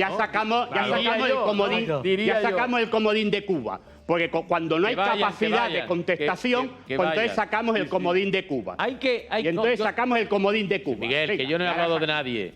Digo en general, que vayan a un país, elijan el que quieran, que vayan a un país comunista y allí verán exactamente lo que pasa. Hay que viajar. Hay que viajar, porque hay gente que toca de oído, pero hay que conocer la realidad diaria de estos países en donde la dictadura del proletariado... No, la dictadura la dictadura de Estados Unidos que ha puesto a un país en la lista de países terroristas. Óyeme una cosa, José Miguel. Es que no la dictadura del proletariado. Escúchame. La dictadura de Estados Unidos que ha puesto a un país en la lista de terroristas. Y por cierto, ese país no puede comerciar libremente. Y si compra esta botella de agua, no la puede pagar a crédito. Ya has puesto el ejemplo. Tiene que pagar a tocateja. Y entonces lo que está llevando ese embargo y ese puesto en la lista de países terroristas, lo que lleva es a que la gente, no el gobierno, la gente viva en la miseria, no la dictadura del proletariado. Ahora te contestaré. ¿Es que Cuba solo puede negociar con los Estados Unidos? Tiene todo el mundo para negociar. Aun cuando los Estados Unidos se nieguen a hacerlo, tiene todo el mundo civilizado a Oriente y a Occidente que podría estar en disposición y en condiciones de negociar y de establecer acuerdos comerciales con Cuba. ¿Por qué no lo hacen? Porque claro, si la culpa es de los Estados Unidos, solo de los Estados Unidos, la solución es muy fácil. Negocien con otros. Porque el embargo no se hace. Otros países. Cuando había bloqueo, el bloqueo era a nivel de países. Y había países que se pasaron el bloqueo por el forro. El problema es que el embargo se hace a empresas. Y a quien se multa no es a los gobiernos. Se multa a empresas que trabajan con Cuba. Y entonces muchas empresas, o la gran mayoría de empresas, no quieren negociar con Cuba. Así de claro, a ver si nos vamos enterando. No, claro que no. Tenemos aquí en España un montón de empresas hoteleras. Tú eres amigo de uno de los empresarios más importantes que desde hace no sé cuántos años, 30, 40 años, tienen hoteles en Cuba donde la relación comercial con ellos se establece de manera absolutamente normal. Y los Estados Unidos no por eso han roto sus relaciones diplomáticas con España, ni nada que se le parezca. Todo esto que pregunte la empresa lo que tiene que pagarle a Estados Unidos. Un mito. No, el mito no. El mito no. Que le pregunte a la empresa, que le pregunte a la empresa hotelera lo que tiene que pagar. Hasta que no cambie su régimen. Sí, claro. Esa es la cuestión. No, lo que queréis es que Cuba vuelva a ser. Lo que queréis es que Cuba vuelva a ser el puticlub de Estados Unidos. Eso es lo que queréis. Eso es lo que es ahora. No, ahora no lo es. Eso es lo era que lo que era cuando Batista. No, es lo que es ahora. A ver si nos enteramos ya. Era lo que era cuando Batista. El puticlub y de las mafias. Y si no, mírate la película del Padrino. que estaba la mafia ahí metida. Eso es lo que queréis. ¿Y ahora no? Eso es lo que queréis. No, ahora no lo es. Eso Y es lo como que- no lo es, eso y es lo como que no te lo pasa a es, ti. y como no lo Que has es, visto y muchas como no lo películas. es, y como no lo es, Sí. lo que queréis es que vuelva a ser eso. Sí, bueno, no sé. Y es el ejemplo. No sé a quiénes te es el refieres. ejemplo de No un sé a país, quiénes te refieres. de un país que está embargado y que sigue teniendo la mejor sanidad, mejor que la de Estados Unidos. Pues que negocie Y con el tiene resto que del mejor- mundo, y tiene hombre. mejor no, mira, Que Rusia, negocie con todo el Rusia mundo. le ha enviado petróleo, China le está enviando Pues ya está, alimentos. entonces, a ver ¿de si qué nos se queja? enteramos. Si No, Rusia- no, Pues claro, pero muy las bien. empresas no pueden negociar. Eso Las es empresas- falso. No, lo falso es lo que Eso dices tú. es falso. Lo falso es lo que dices Es tú. falso. Lo falso es lo que dices tú. Te acabo de A poner ver, ejemplos. ¿dónde está? Te acabo de ¿Con decir qué créditos quiénes. puede negociar Cuba? A ver Te si nos acabo de enteramos. decir quiénes. Dime con qué créditos puede negociar Cuba. Te acabo No, de no, no. decir quiénes. No, Es quiénes igual. no. Te Oye, digo. Vamos a dejarla No, clara, no, por favor. te si digo, dejarla clara. no. Perdone. Ya está. ¿Cuba con qué puede pagar? Solo puede pagar con el banco que se llama Swiss. ¿Sabes quién paga eso? Los países que están en la lista de terroristas. ¿Y eso qué significa? Significa que tú tienes que comprar a tocateja. Y la mayoría de países, la mayoría de países compran los productos a crédito y los pagan a crédito, a plazos. Y Cuba todo lo tiene que comprar y pagarlo a tocateja, porque está puesto en el Swiss por ser país terrorista. ¿Y eso lo han puesto todos los demás países del mundo? Lo ha puesto Estados Unidos y los demás y le han obliga, hecho- Estados Unidos lo ha obliga puesto- a Francia, a Alemania, Claro, porque le a hacen Rusia, seguidismo. a Italia. Porque le hacen seguidismo. Bueno, porque le hacen seguidismo. Vamos a Por favor. dejamos aquí, por favor, intenso debate, Por intensísimo favor, debate. José Yo no Miguel. sé si estará en Gandía esperándonos Luis, porque ya hace mucho tiempo que llamó, pero vamos a ver si lo encontramos. Luis, Vámonos a Gandía. Luis, desde Gandía, ¿qué tal? Buenas tardes. ¿Qué tal? Buenas tardes. Sí, estoy escuchando, me gusta escuchar. Disculpa la espera, adelante. No, para nada, que va. Lo que se me ha ido de la cabeza. Bueno, la cuestión es lo del sistema. No me extraña, El no me tema extraña. que estaban hablando antes sobre el sistema, que yo lo que creo y lo que he visto es que el sistema está creado pues por gente que le interesa el sistema, y es pues las familias que han hablado siempre ricas de toda la historia hace décadas, que mandan y son dueños, por decirlo así, de muchos países.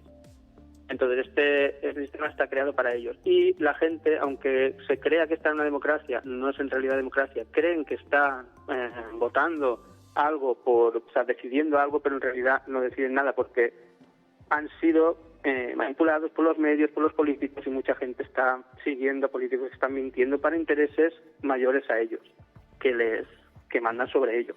Y sobre los intereses que mandan sobre ellos de cada país están esos más globales, que son los que pretenden dominar todo el mundo y controlarlo pues con mentiras como las armas de destrucción masiva, como la invasión de Rusia, el motivo, quiero decir, como la pandemia, disculpe que lo diga así, pero es lo que he visto, y como otras tantas mentiras que dicen para sacar provecho de ello y de la gente.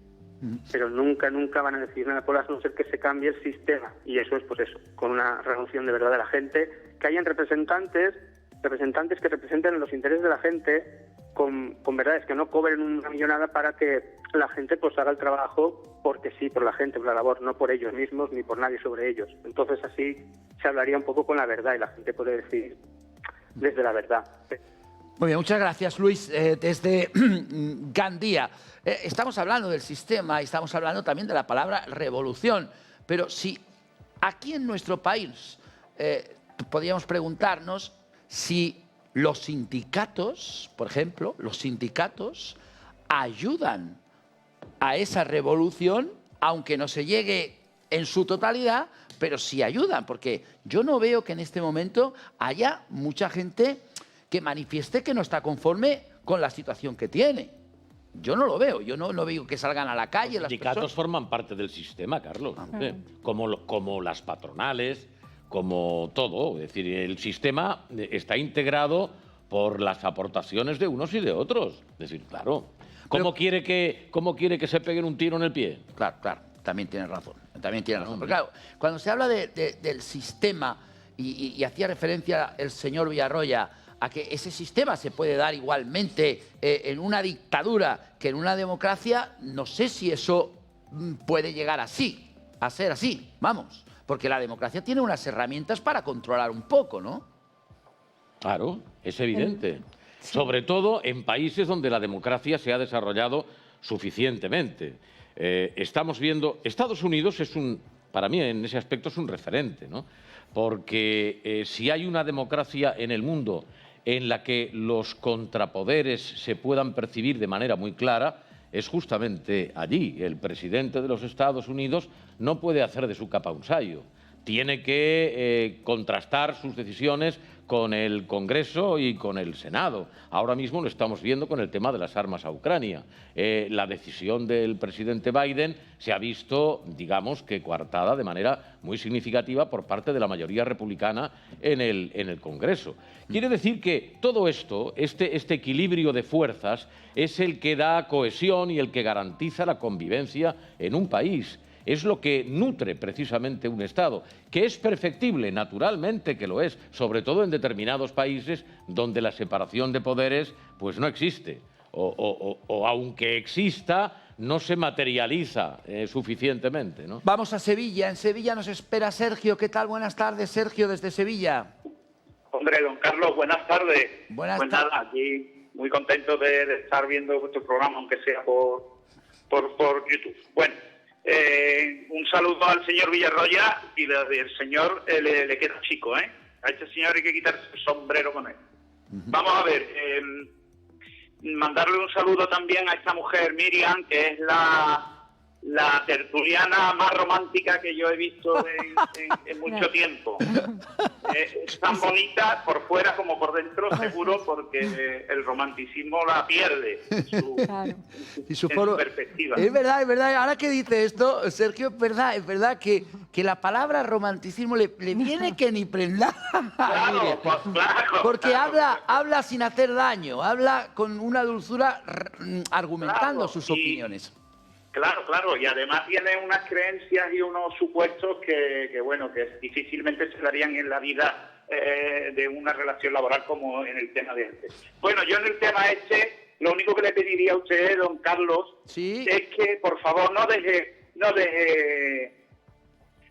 a los libertarios, hombre, no le dé pábula a los libertarios, porque si usted ya observa en el mismo... No le escucho por el teléfono. No, es que no hablo nada, lo estamos escuchando nosotros. Adelante.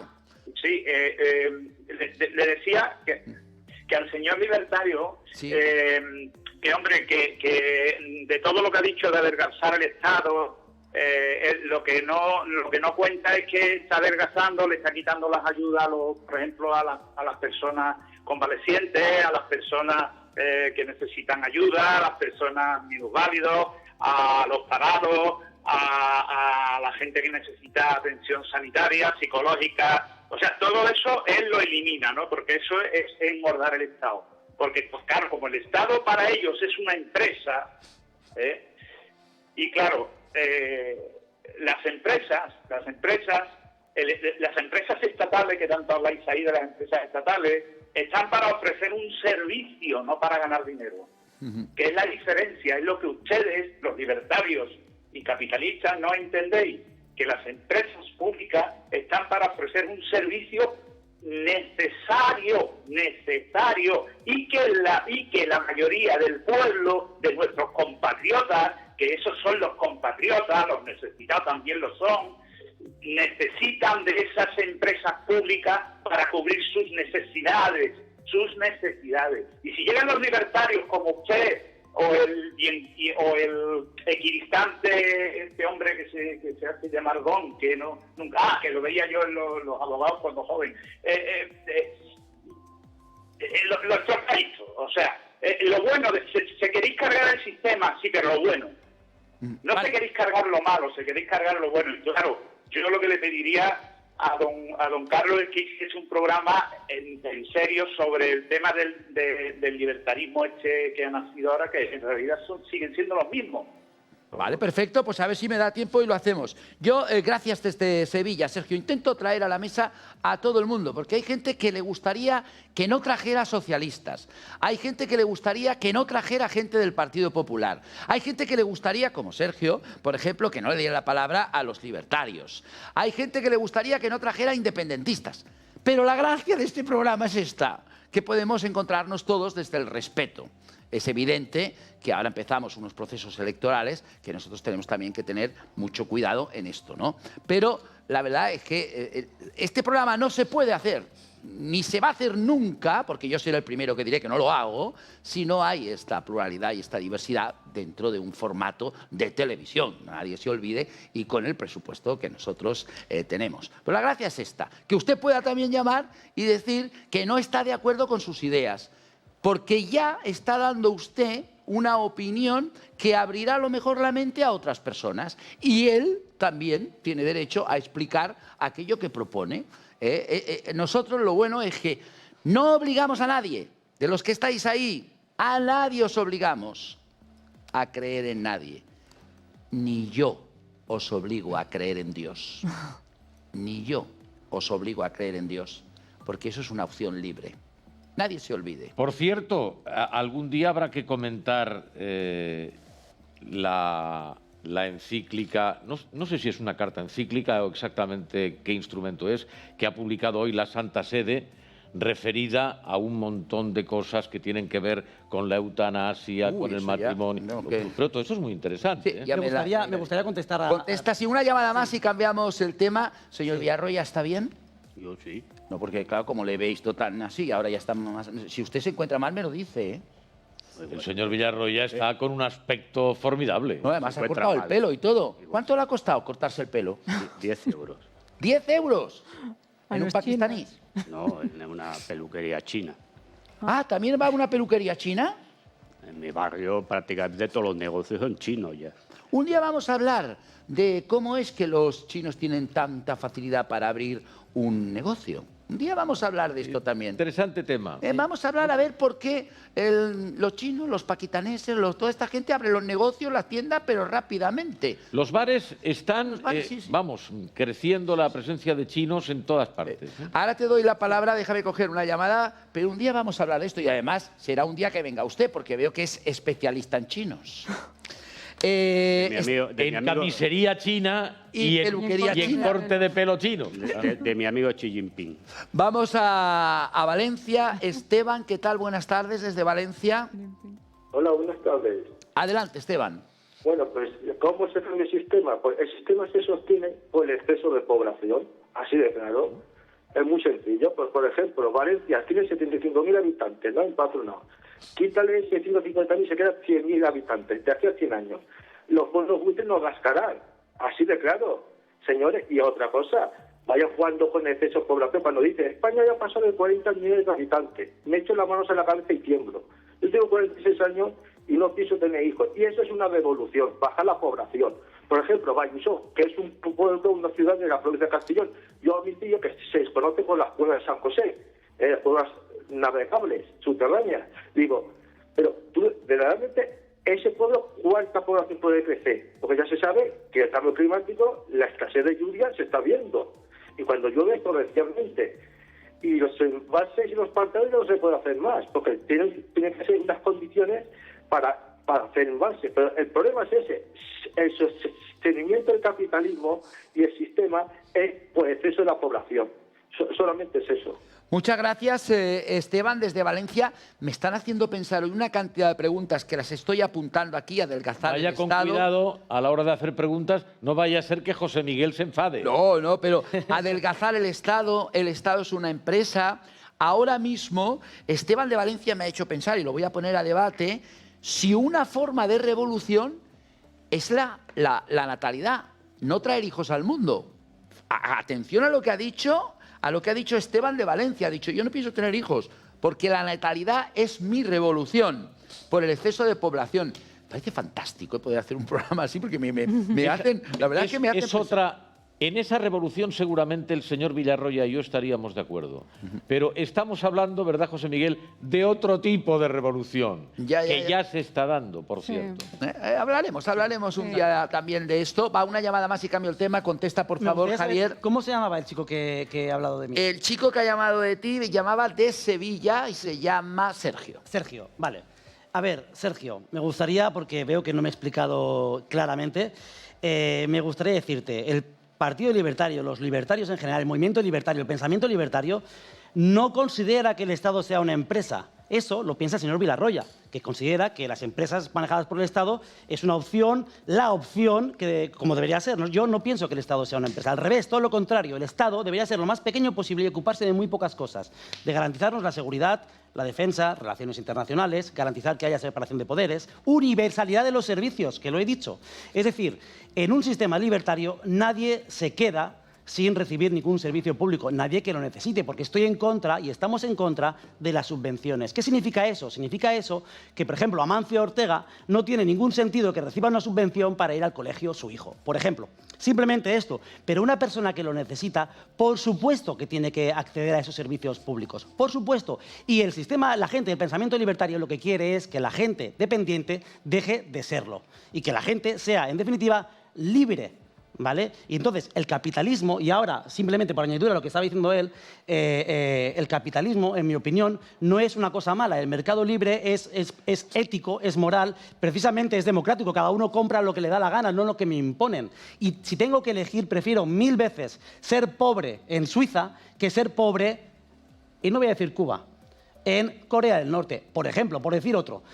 Simplemente, tengo que elegir, prefiero ser pobre en Suiza. No sé la gente qué pensará. No, hombre, mira, es que yo no sé por qué no decir la verdad a la gente. Hombre, según usted. No, es que según lo que tú has dicho, es decir, hombre, te aconsejaría que no os llamarais libertarios.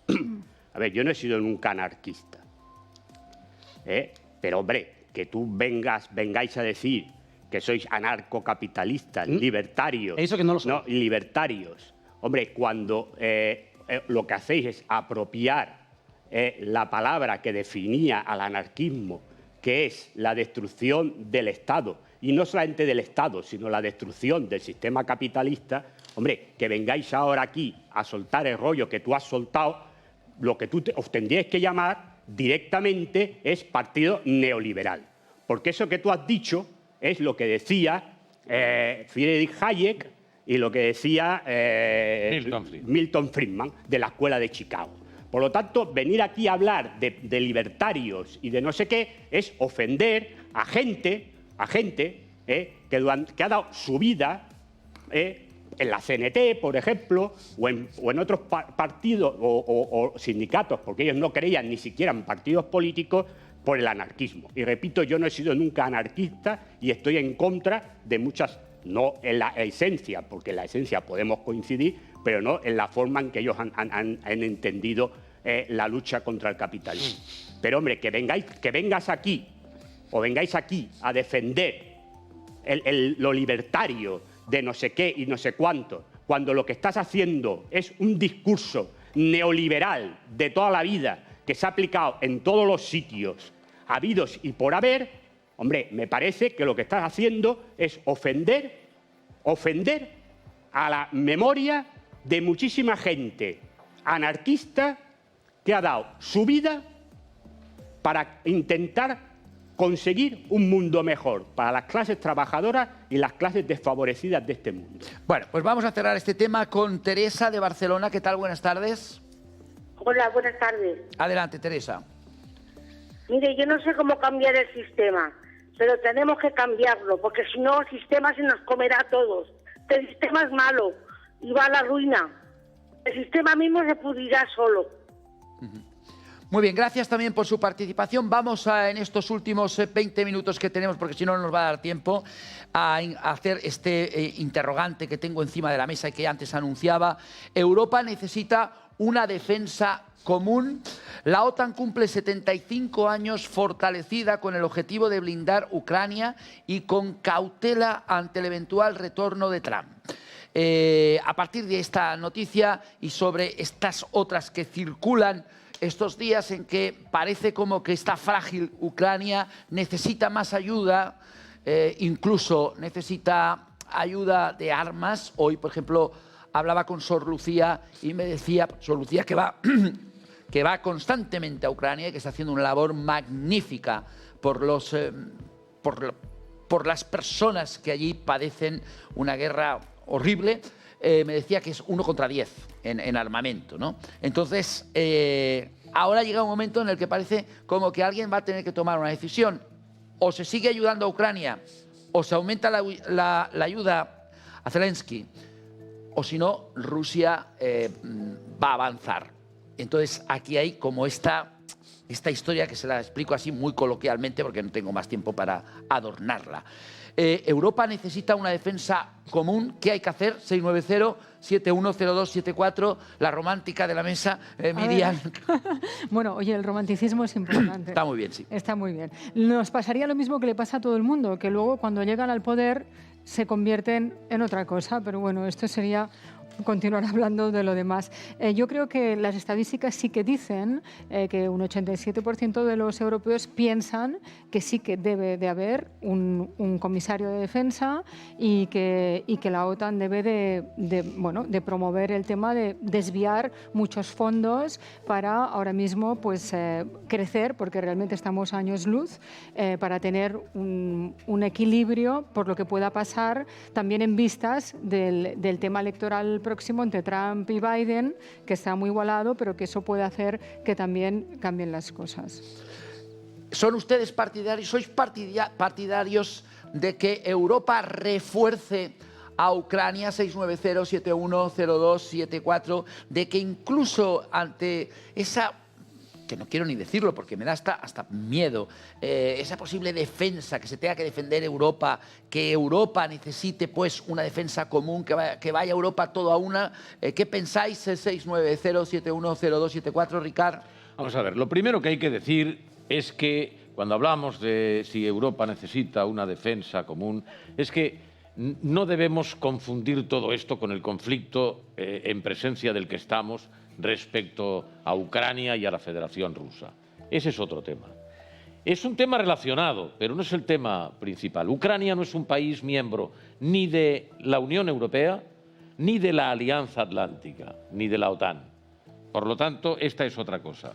En el año 1949, el presidente Truman promovió la existencia de un sistema defensivo que vinculaba tanto a Europa occidental como a los Estados Unidos de América del Norte. Y eso fue lo que dio lugar al nacimiento de la OTAN, o de la NATO, según quien lo pronuncie, a un lado o a otro del Atlántico. El punto número 5 de la Alianza Atlántica dice, que es el más importante, dice que cualquier país miembro, si es objeto de un ataque por parte de un tercero, recibirá de forma automática la ayuda solidaria de todos los demás países que forman parte de la Alianza Atlántica. Bueno, pues esto es lo que ahora mismo se está poniendo en duda. ¿Por qué?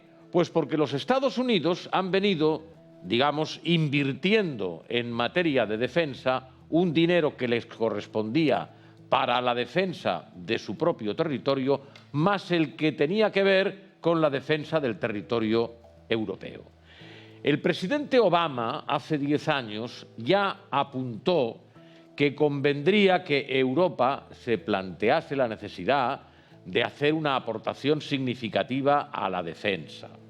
El presidente Trump, en París, durante su anterior mandato, digo anterior porque parece que volverá a la Casa Blanca en el próximo ejercicio, ya dijo que, lo dijo mucho más claramente, que si Europa no estaba en condiciones de ponerse las pilas y de pagar lo que necesitaba pagar para mantener el sistema defensivo actual, que los Estados Unidos se iban a desentender.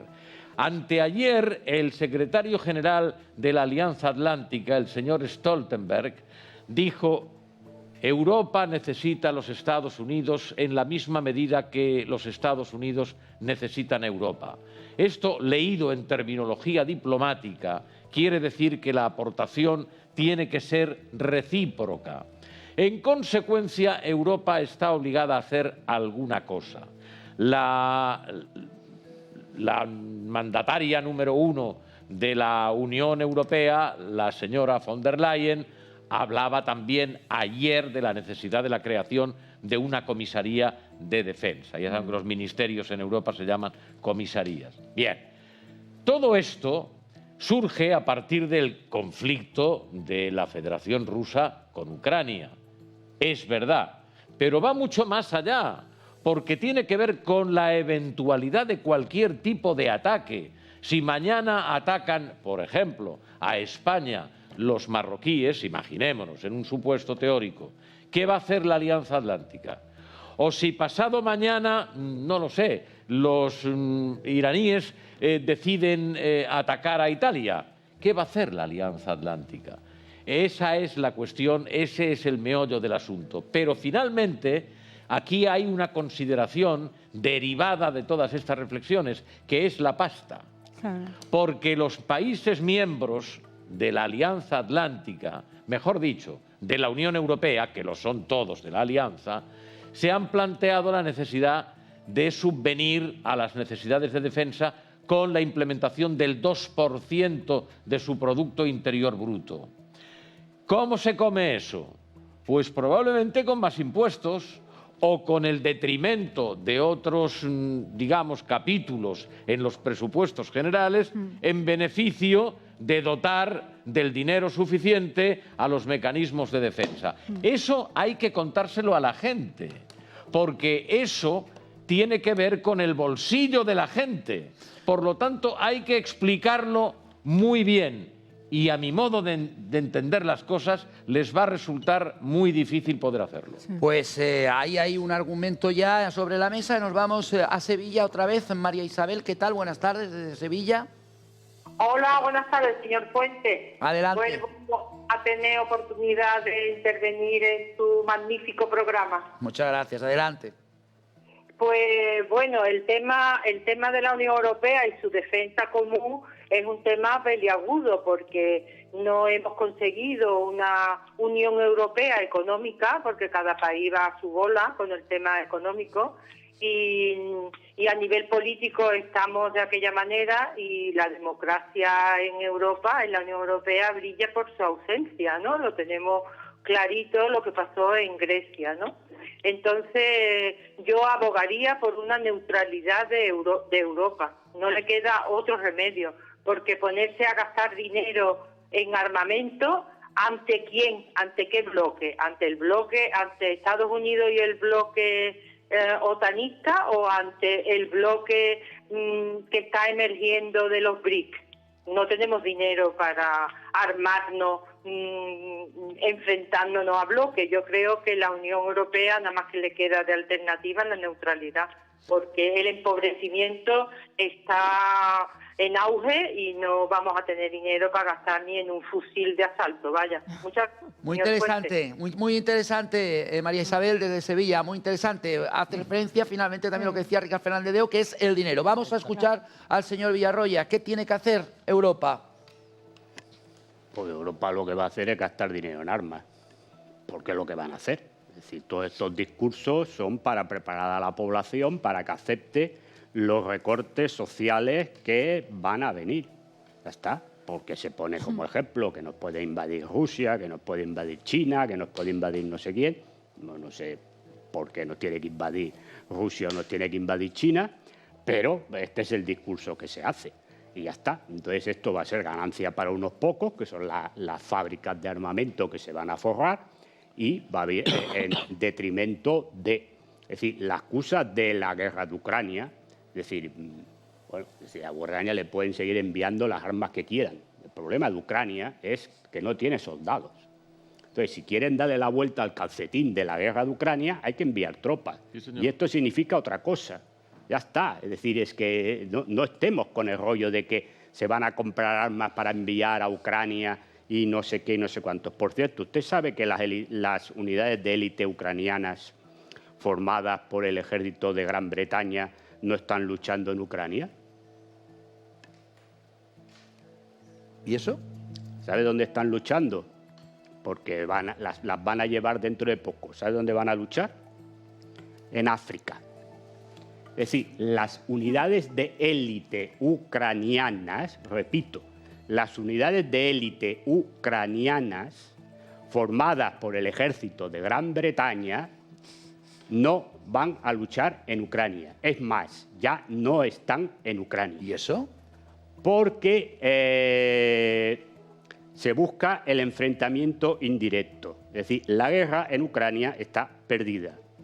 Si usted coge el mapa de África y el antiguo mapa colonial africano, verá que muchos países que habían sido colonias de Gran Bretaña y fundamentalmente ahora de Francia, que están echando a sus antiguas metrópolis, es decir, a las empresas, etcétera, etcétera, las antiguas metrópolis en África. Y casualmente esos países, quien está entrando en esos países es China. Rusia y China.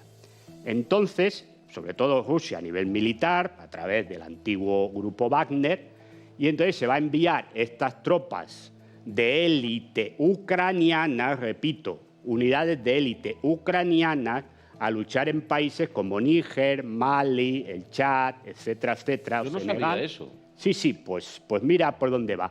Para luchar contra el grupo Wagner y para crear disidencias dentro. ¿Por qué se hace eso?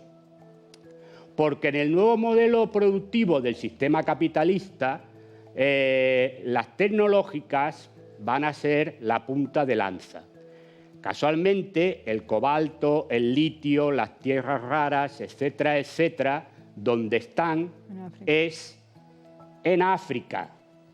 Y un sitio donde no sale nada, y donde se está haciendo otro genocidio, igual que el de Gaza, pero no sale en ningún sitio, es en la República Democrática del Congo, que tiene el mayor cantidad de, bueno, no me acuerdo cómo se llama, en lo que se utiliza para hacer los móviles, y litio, exacto. Es el que más tiene, y allí se está produciendo un genocidio total por parte de empresas que tienen contratadas a guerrillas, donde tienen a la gente y a niños de menos de 10 años trabajando, que son los únicos que pueden entrar en determinadas grutas para sacar el litio que luego se vende en las multinacionales. Este es el mundo que vivimos y, por lo tanto, lo de Ucrania es simplemente una excusa. Ucrania está acabada y ya está finiquitada en las cancillerías europeas. Todo es propaganda, porque para salvar a Ucrania hay que enviar tropas y nadie las va a enviar. Ya ha salido Estados Unidos, que es el que manda, y ha dicho que no va a enviar nada. Por lo tanto, es decir, el gasto es para utilizarlo en otros sitios, posiblemente para armar a gente que vaya a luchar a África, porque África va a sufrir, por desgracia, otro reparto colonial. No iremos allí a poner la bandera y a decir que es una colonia, pero parecido. Y así está el mundo, pues así lo digo, para que vayan sabiendo por los dónde van los discursos que no se le da en ningún sitio, no se los da a nadie en ningún sitio, pues que sepan por dónde van las cosas y por dónde va el mundo. Y luego hay una cosa que me gustaría también poner de manifiesto. Y es que, claro, hablamos de Europa como si efectivamente lo estuviéramos haciendo de los Estados Unidos o del Canadá o incluso de la Federación Rusa, ¿no? Cuando en Europa no hemos sido capaces ni siquiera de aprobar una constitución.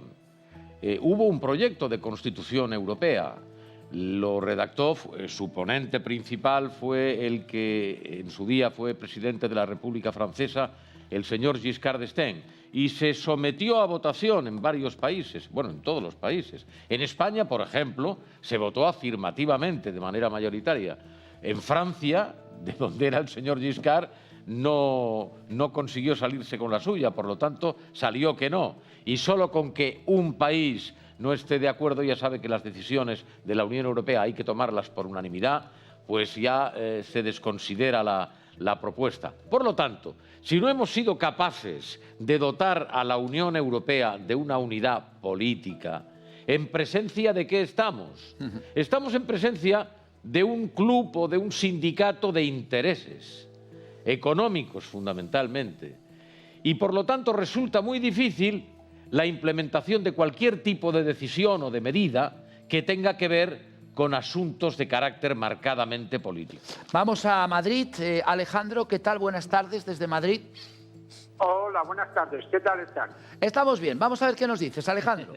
Bueno, pues yo estoy de acuerdo de que Europa necesita un punto común de defensa, sobre todo el ciudadano europeo. Sobre el tema de Europa, necesitamos los ciudadanos europeos poner un punto en común para coger a todas nuestras élites y toda nuestra clase política y correrles a gorrazos hasta el frente que hay con Rusia, para ver si por lo menos dan ejemplo, porque lo que no se puede ser que nos estén estafando todo el rato con que Putin, pues que se vayan a pelear con los banderistas y nos dejen en paz de una santa vez.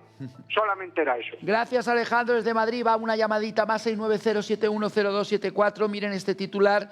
Putin firma un decreto para llamar a filas a 150.000 rusos de entre 18 y 30 años. Se trata del primer decreto de llamado a filas de 2024 y amplía la edad en 3 años. Es decir, esto no parece que se vaya a acabar. Lo Javier, que decía, Villarroya de la infantería, pues lo mismo que está haciendo Putin, cabe predicarlo también del bando opuesto. Javier, Bueno, Miriam, después también. Yo creo que en este caso estar desarmado no es o estar indefenso no es lo mismo que evitar ser agredido, ¿no? Entonces, yo creo que a la pregunta de Europa necesita una defensa común, a ver, es muy posible que Donald Trump salga elegido y si eso pasara es muy posible que la OTAN deje de recibir las ayudas de Estados Unidos. Entonces, si eso pasara, en ese caso, entonces sí que deberíamos plantearnos el poder tener mínimamente una defensa que disuada a posibles, no digo que vaya a suceder ni mucho menos y seguramente no sucederá nunca, pero está claro que cuando tienes una defensa adecuada, está claro que tienes menos problemas en el futuro. Pero hay que decir una cosa, o sea, la OTAN no recibe ayuda de los Estados Unidos. No, o sea, la OTAN es los Estados Unidos. Ya, bueno, pero el 60% del dinero de ellos. Bueno, y como decía Rica también, que incluso es difícil ponerse de acuerdo dentro de la OTAN, porque en este tema, concretamente, en el tema de defensa, ya nos encontramos que Alemania y Francia tienen divergencia de opiniones, porque Alemania prefiere comprar armamento externo como a Israel o Estados Unidos, mientras que Francia aboga por crear más industria militar y crear el propio armamento. O sea que ya nos encontraríamos con que ya hay divergencia incluso en este aspecto. El señor Villarroya... A ver, pero la defensa, vamos a ver, que una cosa es comprar armamento, estamos en la misma. Es decir, cuando tú haces una política de defensa, que tú dices una política que sea coercitiva frente a alguien, tú tienes que tener un ejército que tenga capacidad de respuesta inmediata a un ataque. Y eso hace que el que presunto te pueda atacar no te ataque. Pero si tú lo único que haces es comprar armamento y lo tienes, como por desgracia lo tiene la gran mayoría de los países europeos, metido en un almacén y nadie sabe ni cómo funciona, eso no sirve absolutamente para nada. Y por lo tanto lo que tienes que hacer es gastarte el dinero, aparte en formar a la gente. Entonces, es decir, ¿eso lo quieren hacer? Pues no lo quieren hacer y ya está. Pero aparte es decir, que nos expliquen. Porque el problema de la defensa común, es decir, ¿nos va a ayudar a alguien si nos ataca Marruecos? Vamos a decir, ¿España qué enemigo tiene? Vamos a ver, las guerras se producen con la gente que tienes al lado, no con países que tienes a 50.000 kilómetros. Entonces, si Francia no nos va a hacer nada, si Portugal no nos va a hacer nada, sí que tenemos un problema con Marruecos, que está diciendo que no solamente Ceuta y Melilla, sino que las Canarias también son suyas. Y por cierto, Marruecos tiene un ejército que, como le dé por invadirnos, llega a Barcelona andando. Bueno, de idea. No, está en la realidad. Pues por lo tanto, es decir, ¿nos va a defender alguien si nos ataca Marruecos? A ver si porque puedo... les recuerdo que en el tratado este de la OTAN no están ni las Canarias ni Ceuta y Melilla. Bueno, a ver si el miércoles podemos hablar de esto con usted, señor Villarroya, de Marruecos, que me interesa. Déjeme coger una llamada. Felipe de Madrid, ¿qué tal? Buenas tardes. Buenas tardes. Adelante, desde Madrid, tiene la palabra. Bien, yo solo quería decir una cosa, es que siempre se ve que todo el mundo habla de política, de neoliberales, de anarcocapitalistas, y el verdadero problema es más allá de esto, el tema es la geopolítica estratégica y la búsqueda de dominación del Heartland por parte de los Estados Unidos con sus bases militares. España y Europa simplemente es un circo en el que nos ponen unos políticos para que creamos que hay opciones, pero todos responden a esos amos del cortijo que nombra el señor Villarroya. Entonces el tema va de soberanía, no de política. Muchas gracias y un saludo al señor Villarroya. Muchas gracias, Felipe. Desde Madrid aprovecho para dar las gracias a todos los telespectadores que tenemos en Madrid, que sé que son muchos, a través de Canal 4. Me lo han dicho, no es broma. Por tanto, muchas gracias a toda la gente que nos sigue, especialmente en Madrid, como digo, a través de la TDT en Canal 4. Hemos llegado al final del programa. Acabo cansadísimo. No me extraña. Pues es lunes. Sí, pero es como una tensión en el programa, porque claro, es que no puedo perder ni un minuto. ¿Pero usted ya escucha lo que decimos o está en otra cosa? No, y escucho porque me gusta seguir. No, porque yo tengo curiosidad, ¿eh? No, yo le explico. Escucho porque me gusta seguir, porque doy paso a veces a lo que dicen los telespectadores y lo que decís vosotros y voy guiando el debate. Pero los amos del Cortijo le hablan por el pinganillo. ¿No? Solo me habla Judith, que me dice las llamadas de teléfono que me dice. A ver si, José Miguel, a ver si Judith debe ser la ama del Cortijo. Una empleada de los amos del Cortijo. Y hace que no entren determinadas Judith es llamadas. Judith es nuestra gran realizadora que está ahí con su equipo y que nos hace llegar a todas las casas. Hoy nos hemos dado una vueltecita por Mallorca, Alcorcón, Coruña, Madrid, Gandía, Sevilla, Valencia, Ripoll, Barcelona y diferentes poblaciones. Muchas gracias de verdad a todos y también a vosotros. Hasta mañana, chao.